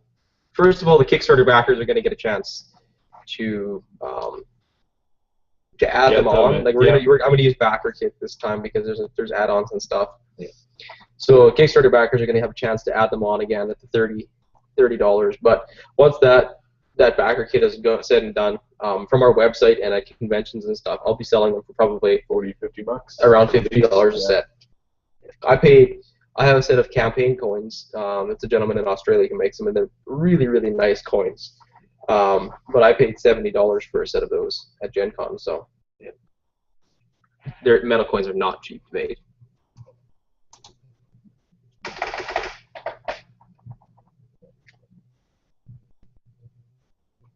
Oh, he's saying Yeah, it kind of is. It's kind of a normal deck builder, and just face it, it's Dominion, Leaf. It's Dominion. It's Wallace's with version. a board. It's Wallace's version of Dominion. Hi, Sonia.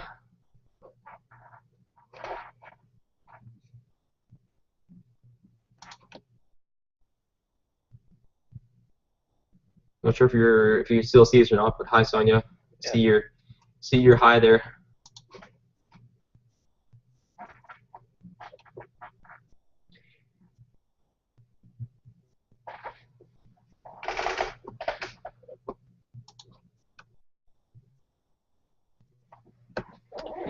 Yeah, I'm a little I'm a sucker for the bits, and not everybody was even excited about the sub minis, which I was not.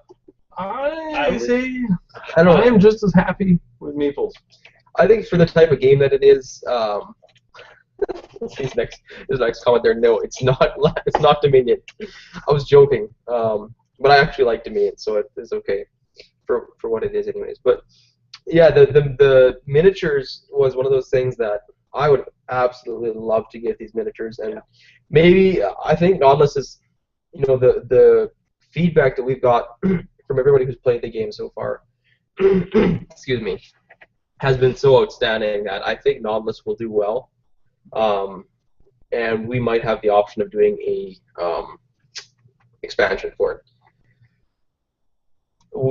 What exactly that's going to be yet, I don't know, but I think that might be something that we can definitely add in the expansion.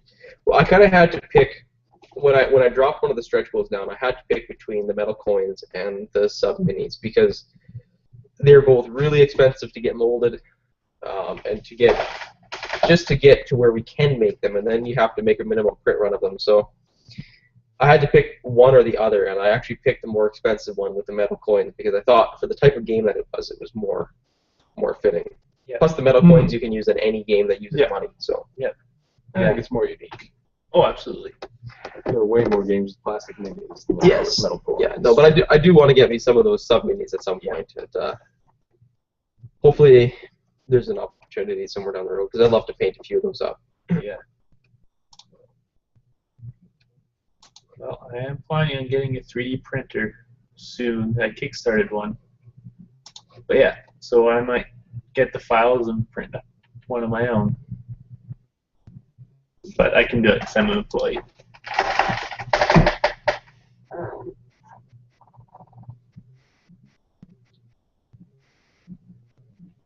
And you know what? The whole 3D printed option is actually there. I've been humming and hawing about a 3D printer for the last year, whether or not I wanted to buy one for both prototyping and small projects.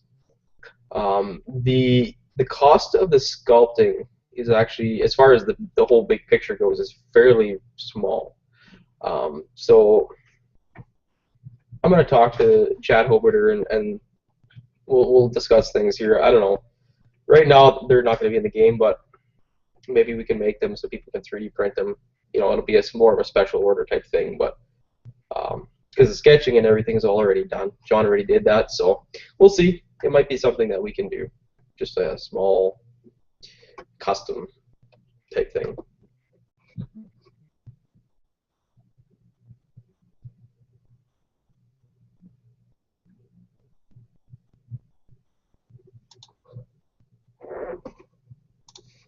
And we're back up to 2 viewers again. I was getting ready to shut down. We're obviously entertaining. We have to take our show on the road. Well, we are planning on doing more of a regular show. I think hopefully our audience will continue to grow over time. Yeah. That's once we actually get. I've made a scheduled show for both of these last things that we did, and not one of them has actually worked because this is actually a completely different link, and I'm sure obviously you found it because it's you know that because you found it, but it's a completely different link than the one that I prepared and set up ahead of time, because that one didn't work. I don't know what was wrong with it, but I was using my other Gmail account, and for some reason it does not work on that account, and it's unfortunate because that Gmail account is the one that's tied to the Lamplight Games YouTube account. So all of the videos that we've uploaded so far are on the Lamplight Games YouTube account, but these last couple of videos are on my YouTube account, which is 0 subscribers. So I guess I'm gonna probably end up switching everything over to this YouTube account or this Gmail account, which is okay because this is what I use for everything else, but it's just a little bit frustrating. Bit of a learning game. What's the video quality like on the other end? Is it somewhat clear, or How many fingers am I holding up? I'm actually probably not even technically in focus here. I'm just moving back a little bit. I move my hand around. Yeah. I'm the oddball of the company, if you hadn't realized yet. Everyone's quiet. How are you I'm the backing weird that one. up, substantiating that? I'm the one asking how many fingers they see. I'm sure they already realized that I'm the weird one. I'm just confirming it. Every company has I one. don't know. Look at Leaf. He's pretty weird. Look at that beard. That is definitely unique. I myself have my own quirks. I'm not weird. I'm just a little insane. I actually had a fairly negative comment about. I think it was on Board Game Geek, a local. It said they were from Saskatoon, anyways. I actually didn't recognize the name, but a very negative comment about how, why are you getting into the board game industry? It's hell. You can't make money doing board games. It's like, well, first of all, yes, you can make money making board games. I mean, yeah, it's a challenging industry. The margins are small. Times are tough. As far as there's a lot of publishers out there making games, a lot of really good games out there. But just like any other business, if you structure your company properly and you work hard, and if you're based on honesty and integrity, and you have proper business practices, there's no reason why you can't succeed in any business, even if there are companies that are failing. That doesn't mean that we won't succeed. I've plans to succeed and do quite well, but it's like any other business. If you're not good at it, yeah, you can fail, but there's definitely the option or the possibility to make a go of it in the board game industry.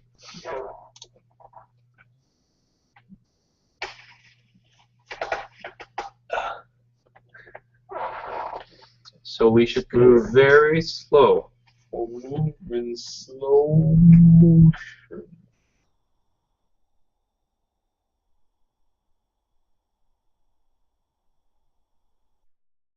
Now we're going to do everything slower. Sloth TV. I'm using a different webcam this time. I used Steven's last time, and I think it worked fine. I did spend a bit of extra money on my webcam, so this is the one that we're using now. Yeah. I just had to download the software for it. It didn't work last time, but also our internet connection isn't very good.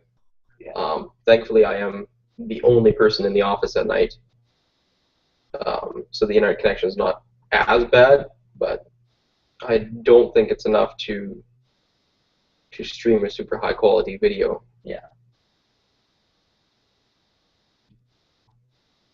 Plus, I don't actually.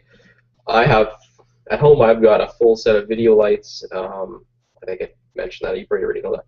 Video lights. I got backdrops and all that stuff. But I'm currently living with my in-laws because I'm building a new house. So that. What? I take offense to that. I think he meant when we were purposely being slow. Oh. That is smashing his phone. What's wrong with it? Stupid computer. But yeah, I think this turned out. This video, as far from our end, anyways, it turned out pretty good for no lighting and shoddy internet connection. So, unfortunately, we have not even the option of getting fiber optic internet here. Leaf does, or you're just out of the zone, aren't you? Don't know. I was looking at the zone. There is some actual areas of Saskatoon that have fiber to the door now. Yeah. Mm-hmm.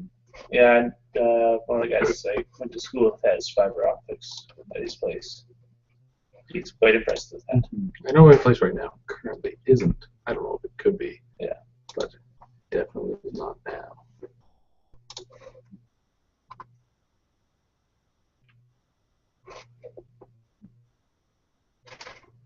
Hey, it's Juan.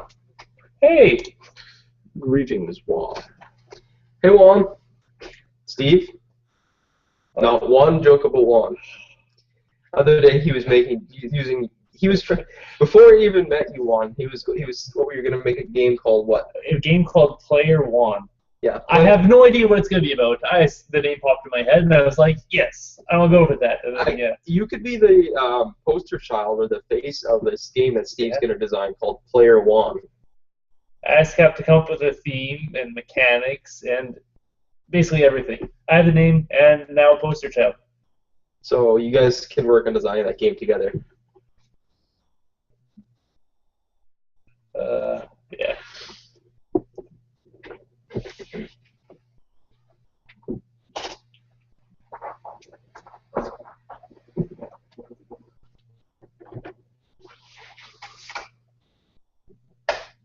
So Juan, what's the weather like in San Diego tonight? San Diego, right? Yeah, San Diego.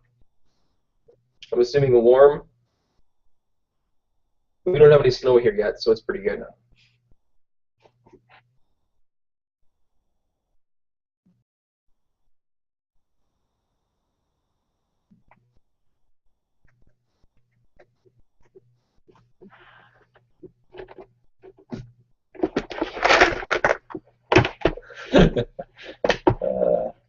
Did you? Oh yeah, you were there when I got this. You were the one that picked it up. Yeah. You get all the ultra rares. Yeah. Is that a good haul or a bad haul? That is a You'll never know. Okay. I'm okay not knowing, I guess.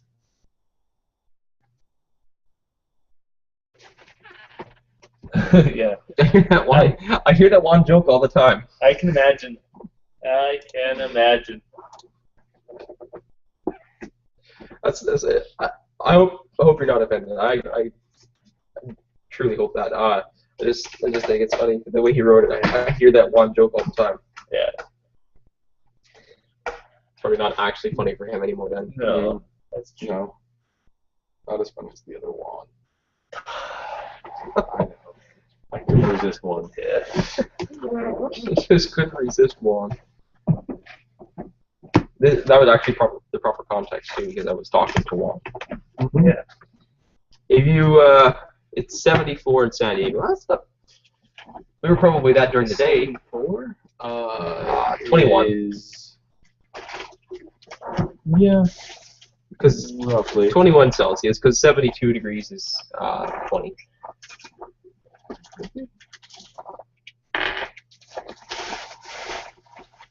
Have you seen or do you have Dice Masters Juan?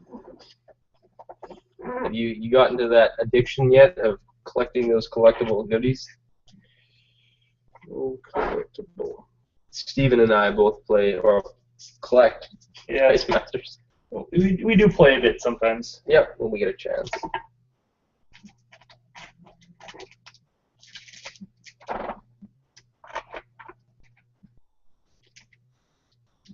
I attempted to flatten out the rest of my cards here the other day. Do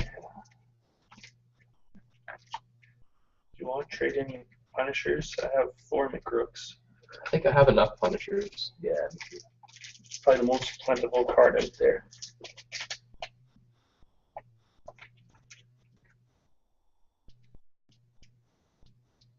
I also have 2 Deadpool Assassins. If you have another Deadpool you wouldn't mind trading, I wouldn't mind either.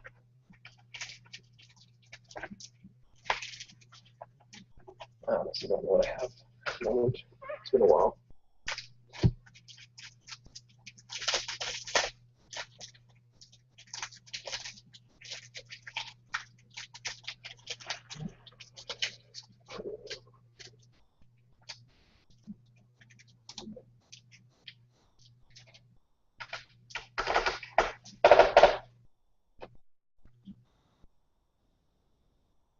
Not sure what he's saying there.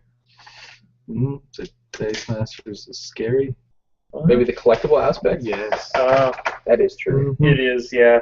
Mike and I dropped a fair bit of money on our collection. Well, not a fair bit, That's the but nice thing about Dice Masters. You don't have to drop a ton of money. that's true. But yeah, the one You day, play competitively. Yeah, no intention to playing competitively. I'm not good enough to play most games competitively. In my small, I think I've probably bought 1 full booster box by now. yeah, I think I bought 20 packs. No, I haven't, because I did buy, but I had shared with Devin and Steve the first time. yeah. We've got 3 booster boxes in. Yeah. I've And bought. I think most of them have gone To us. to you guys. Yeah, I bought Because 20 packs the first time. Well, you bought the whole box the first time. Yeah, I bought the whole box. Yes. 20 packs went to me, 30 went to Devin, and 10 went to Steven. Yeah. And then the second time, I bought like 3 packs, 3 or 4. And then I bought. And I owed you a bunch, or some money, so you had me pay you in Dice Master. Dice Master booster packs. And then you and I finished off a box that was, there were like 40 in there, I think. 60, right? Well, no, there was 40 when we started, Oh. I think. Or when by the time we got to it. Well, I could tell you. Oh, no, I bought a starter pack, and I don't know. Yeah, no, me either.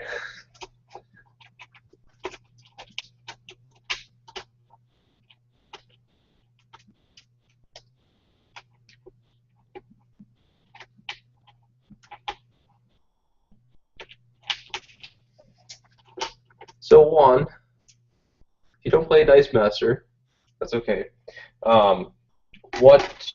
What games have you played recently that you enjoy? Or were you on before when we were talking about that? I don't think it was. So we have talked about it in the past.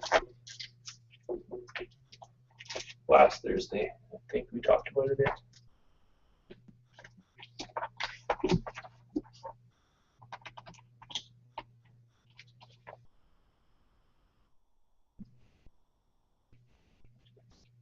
Yeah, I've managed to pull 2 ultra rares in the smallness that I bought. Yeah. I've definitely not bought 2 full sets.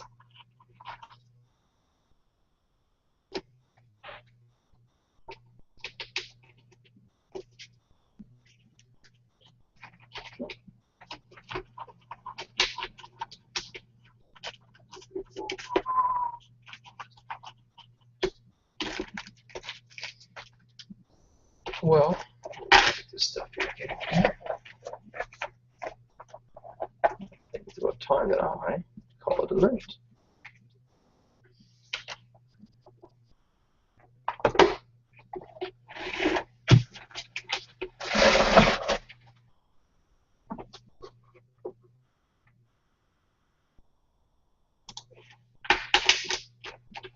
Hanabi. Yeah, that's actually, I've heard really good things about that, but I've not yet played Hanabi. I haven't either. Helped somebody buy it the other day. Yeah. It's one of those games we need a bunch of, but. Well, it was a what? Spiel des Jahres? Spiel des Jahres. Winner?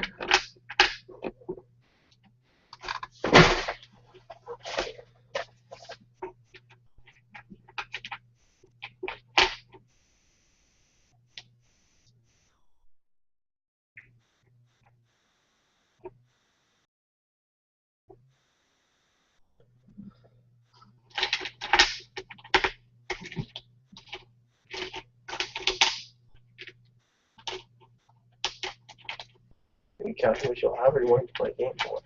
Oh, looking at what I have. I thought I had a team of 20 dice, but I guess not. It's a pleasure, you, but It's true. I could play the Punisher instead of Ghost Rider. What? It's like he says it's like $15. Get it?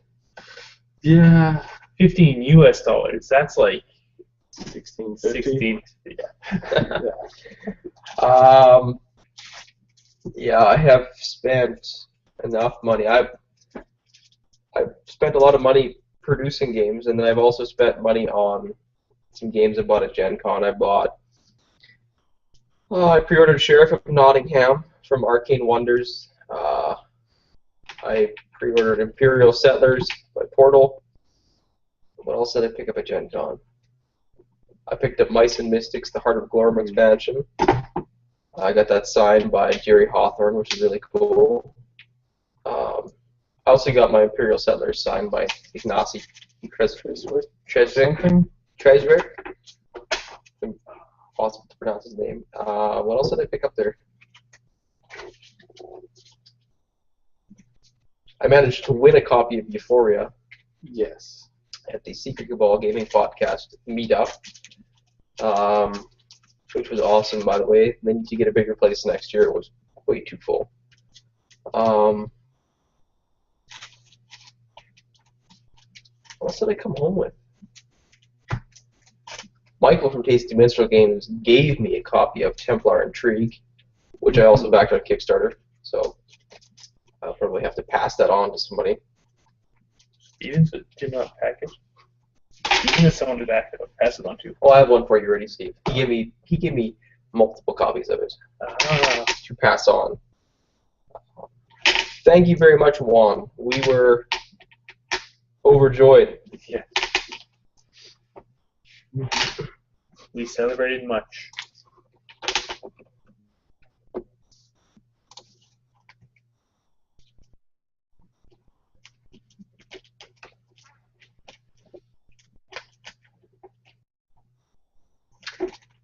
So you weren't? Were you here when we did our countdown to the finish?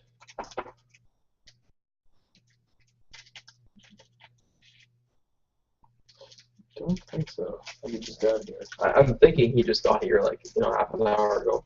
Yeah. I think I did actually say originally that we were going to run till 9:30, so I will run it through till 9:30. I just look at my watch. I've been trying to look at this tiny screen. Sheriff of Nottingham is a pretty fun game. We enjoyed that one thoroughly at about 3 o'clock in the morning. I think we started at 2. We finished around 3. Yeah. It was the one night where we stayed up late at Gen Con.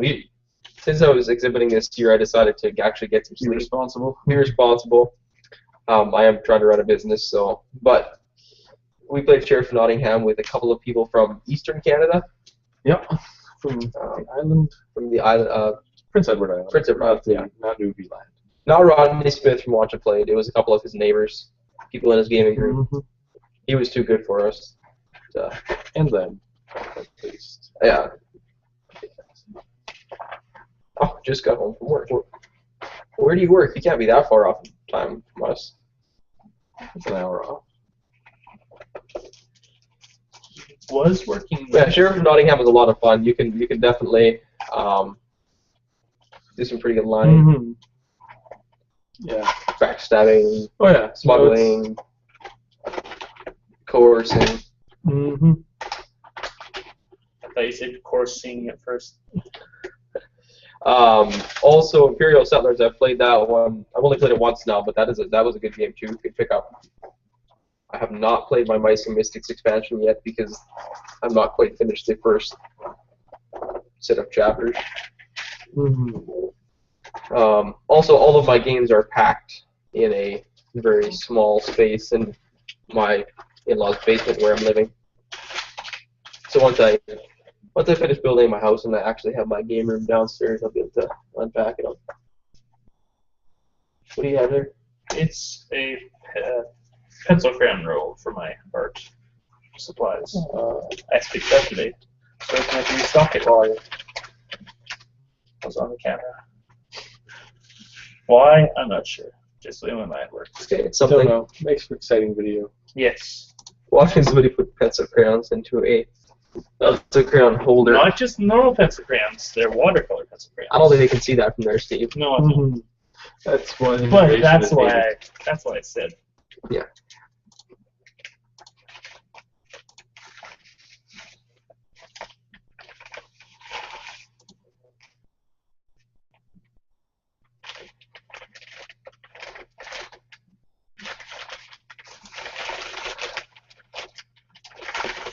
Work at Sony. So, what do you do for Sony? Are you programming or sales or construction or manufacturing? It's interesting.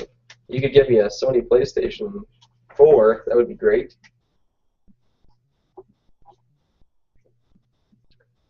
I actually managed to play some video games the last couple of days. I was getting kind of stressed, so I decided to sit down and play some Skyrim. Figure out where it was again.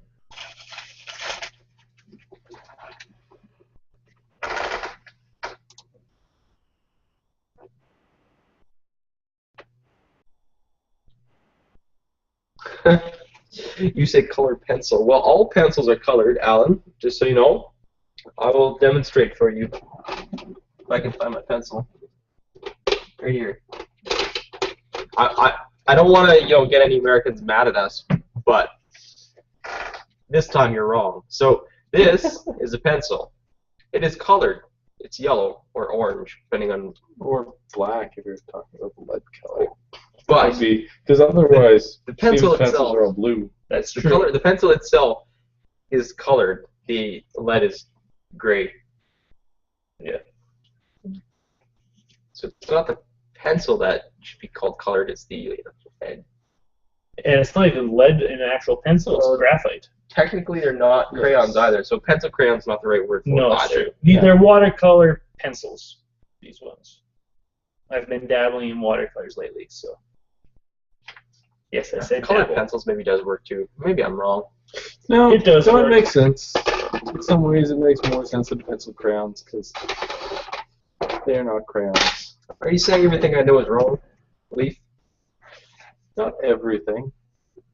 Just 95%. Don't want to assign a percentage to it I know. I think so. when you can hear.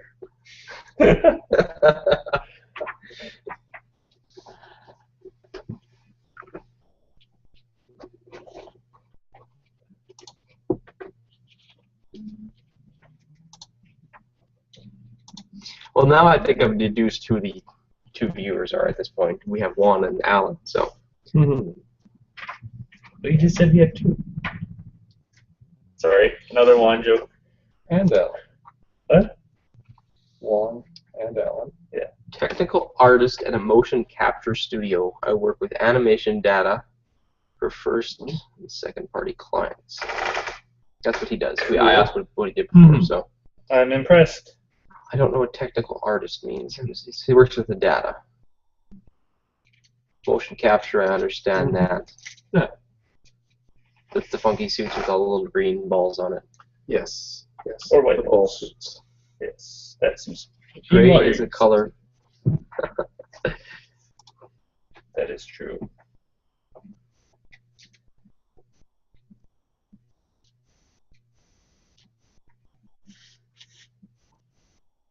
Gray, I have to agree, is a color. It is. We're picking colors to paint our house, and there is definitely gray is either based off of a brown or purple. It depends on the Warm gray. I up. think you could get a gray that was just a shade that didn't have a hint of anything, because most grays have some form of color in them. Well, when you mix white and black, doesn't it inherently give you some brown? Unless you add a cool color to it, like purple. I don't know. I don't know why we're discussing colors all the time. Yeah. That's Because I'm painting my house and I need assistance.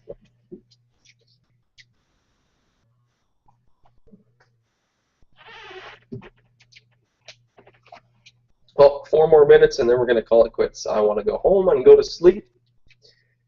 Tomorrow is another day, and our work is just beginning. It never ends. Yep. Space Junk is... It's in a lull right now as far as the labor load goes because I'm waiting on the printing, but now Nautilus Industries getting the rules done is going to be an interesting battle. Hopefully it shouldn't take too long, as long as Leaf does his part. And Dave, I think Dave's going to do some writing. Possibly. Some flavory writing. Yeah. Dave, for those who don't know, was at the 6-player playthrough of Nautilus. Yeah, Mr. David Zebart, the writer extraordinaire. Yep. Are you reading the D&D player handbook? I'm skimming it presently. Skimming it. I'm actually supposed to be playing a game of D&D on the interwebs Oh. with John Ariosa. What? You can play too, Steve, and you can as well, Leaf. We're going to be playing on Hangouts, I think every second Wednesday, starting in the middle of September. Starting In the evening In the evening. starting in September. When you work, when I'm working. there's a computer there. There is technically a computer there. Alan also, and Juan, if you're still there. I am actually looking for a couple more players in my Google Hangouts D&D campaign. This will be my first campaign. We've got a GM. DM, yeah. DM. First D&D. Anything else you use? GM. Yeah. So Or we some have other a DM, and I think there's 2 or 3 other people that have signed up so far. So we are looking for a couple more players. I don't know if you guys are interested in that kind of thing. I've been wanting to try a role-playing game for quite some time and haven't got around to it. So should be interesting. Yes. Look at my video controls. That's why I turned off the automatic focus, because now it checks focus every once in a while.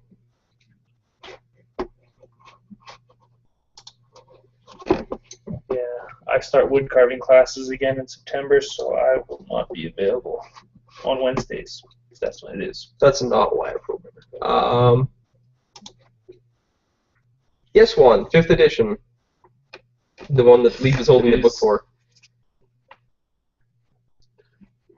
Fancy stuffs.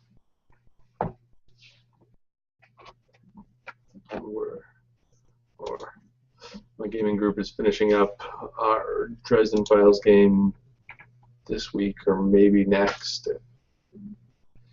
Things go terribly wrong.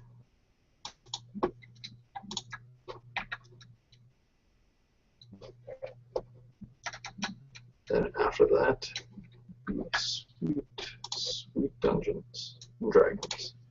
Maybe direct. Are you playing Tyranny of Dragons? Are you actually gonna? I think that's the plan. I think that's Tabletop's doing that. I have been meaning to actually go and listen to that. They're doing a podcast, right? Or are they actually recording it live? Their D&D sessions, like video as well. I don't know if they're doing it live. Because I know they have a podcast that they're. Mm-hmm. I don't know if they're doing it live or if they're doing it and then editing it up. Guess the second. Well, I'm actually going to try from now on, when we do a video, I'm going to try recording the second camera as we stream it live, so that if the live footage wasn't super, we could still have a decent. Yeah.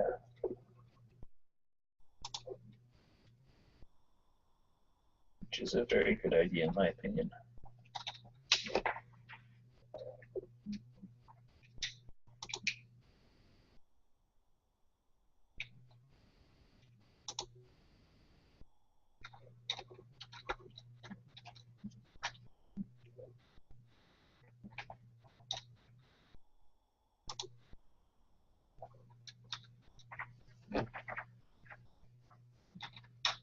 One, I added you to my Google Plus list for the RPG group.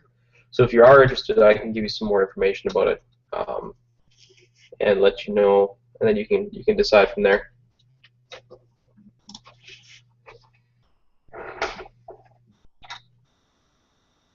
Yeah, I'm super new to RPGs as well. That's why I've got somebody else running the game. I just wanted to experience playing. So I've done one session of D&D I played last year at Gen Con, and that's all that I've played. So I'm looking forward to learning, and I've read through a good portion of the book, but I'll be pretty much new to everything.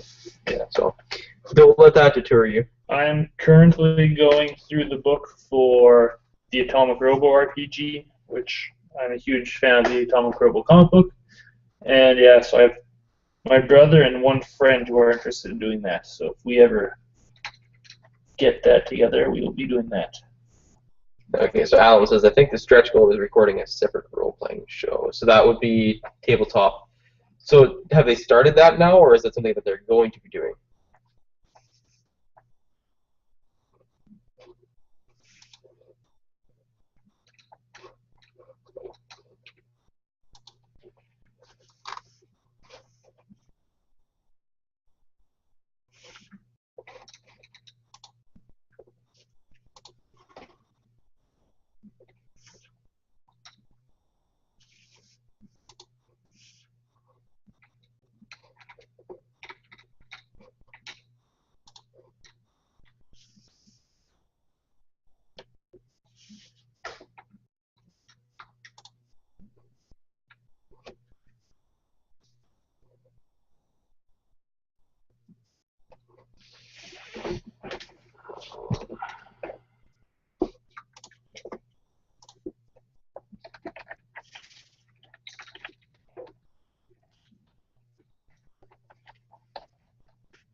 Juan, I just sent you an invitation to the group, so you can check it out, and then chat in there. And then if you decide to play, that's fine. If not, then you can jump out whenever you want. Oh, also Pep McDonald from Eastern Canada is in the group. So there's 4 of us in there right now.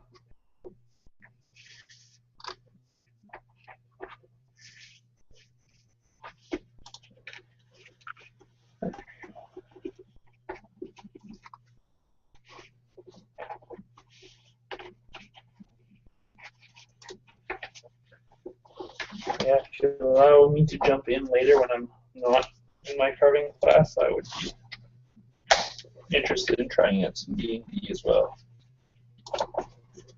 I have no idea how that works. You can't jump in mid-campaign, can you?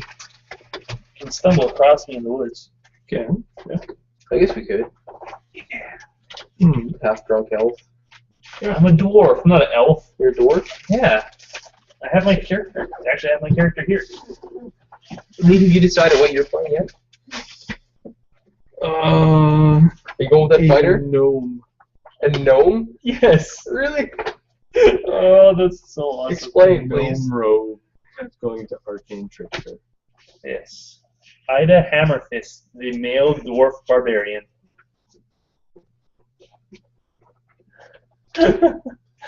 Name was picked at random. It wasn't my choice.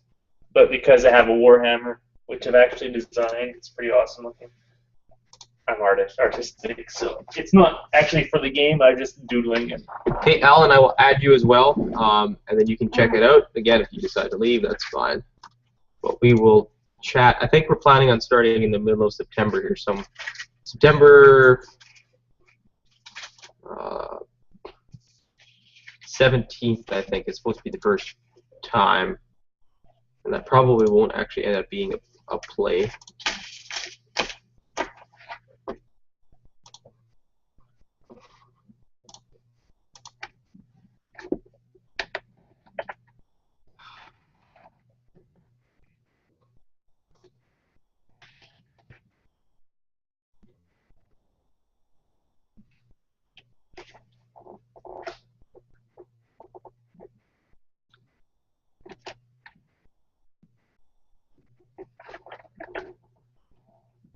That gets me a rats. Alan, where are you from?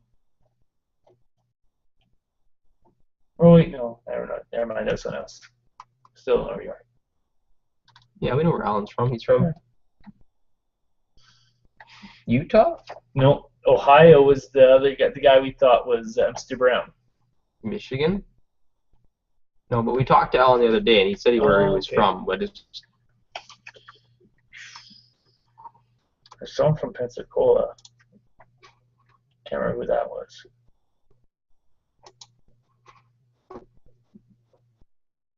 Who's from Pensacola? That was yesterday or Monday. Or was it on Friday? Or last Thursday?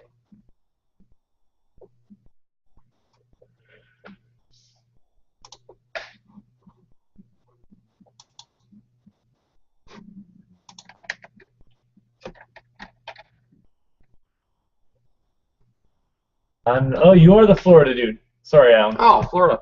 See? Pensacola. Okay, yeah. Yeah, because you guys were talking to us the other day, and you guys were both saying how warm it was there. Yeah. We're just getting ready to make igloos again, so. Yes. Alan, what's your email address? I'm not picking it up for some reason.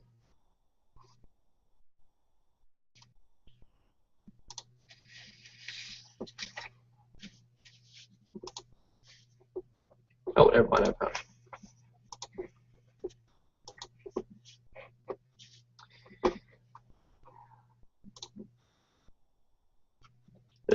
You ever hear that, I forget which comedian was that?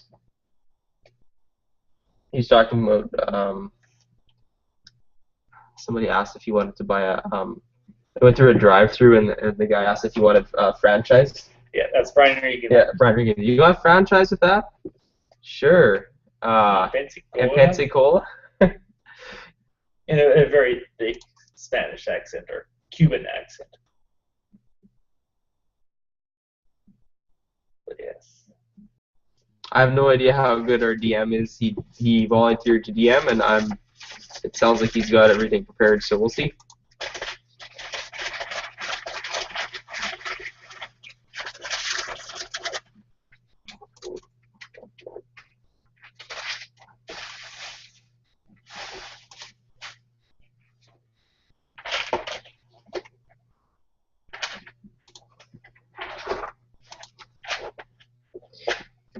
Okay, I've added both of you guys, so you should get an email or a notification of an invite from mikevfriesen@gmail.com.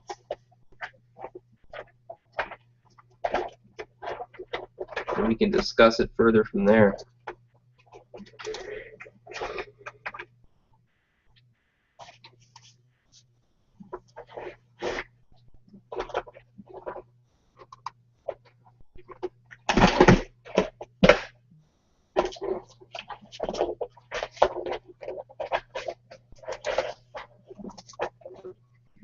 This is the Ooh.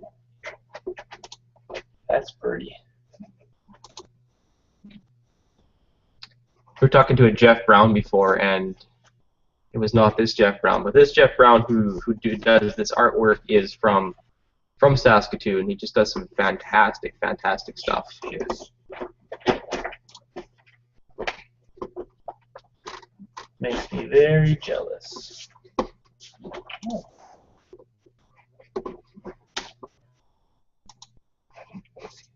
Okay.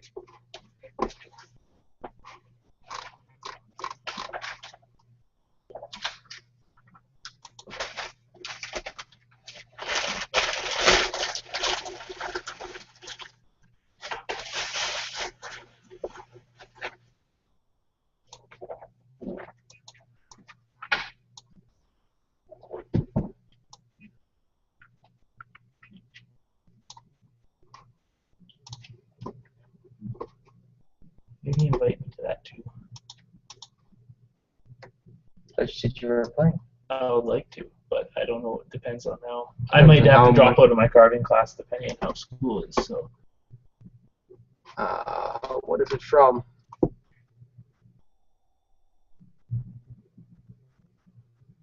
No, that's just a sketch that he did. I'll show you some of his other stuff.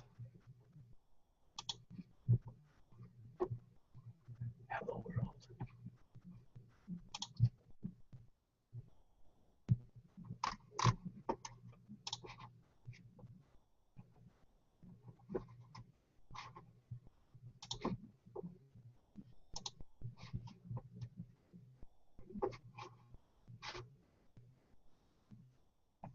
Check his DeviantArt, maybe.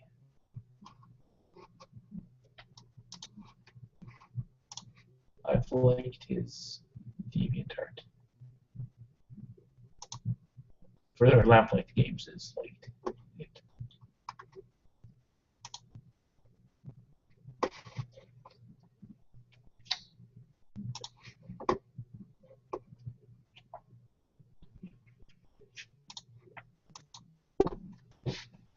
Yeah, this is some of his other stuff that he's got.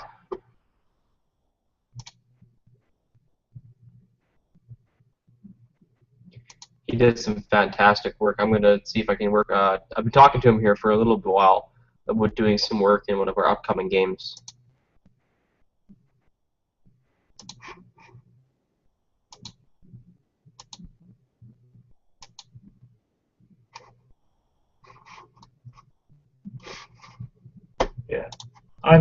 Yeah. One, he's a phenomenal artist, and two, it'd just be exciting to work with someone local for art too. Yeah. Or well, even though he's not local anymore. But it's 9:45 our time. I'm going to say we're going to call it a night here and sign off. So I'll leave it open for 2 more minutes. If you guys want to say goodnight, we will say goodnight, and then we will pack it up. Bid you adieu.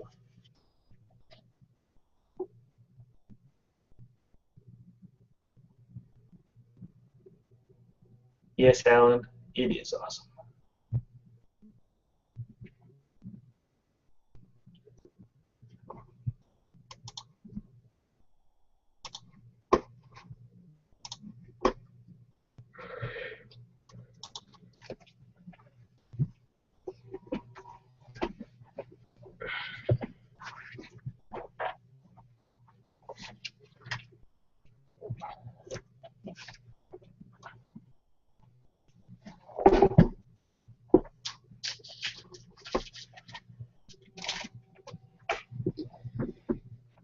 Well, I want to say a big thanks to everybody who supported our Kickstarter campaign, and a big thanks to you guys for ending off the evening with us. It was nice to chat with you again.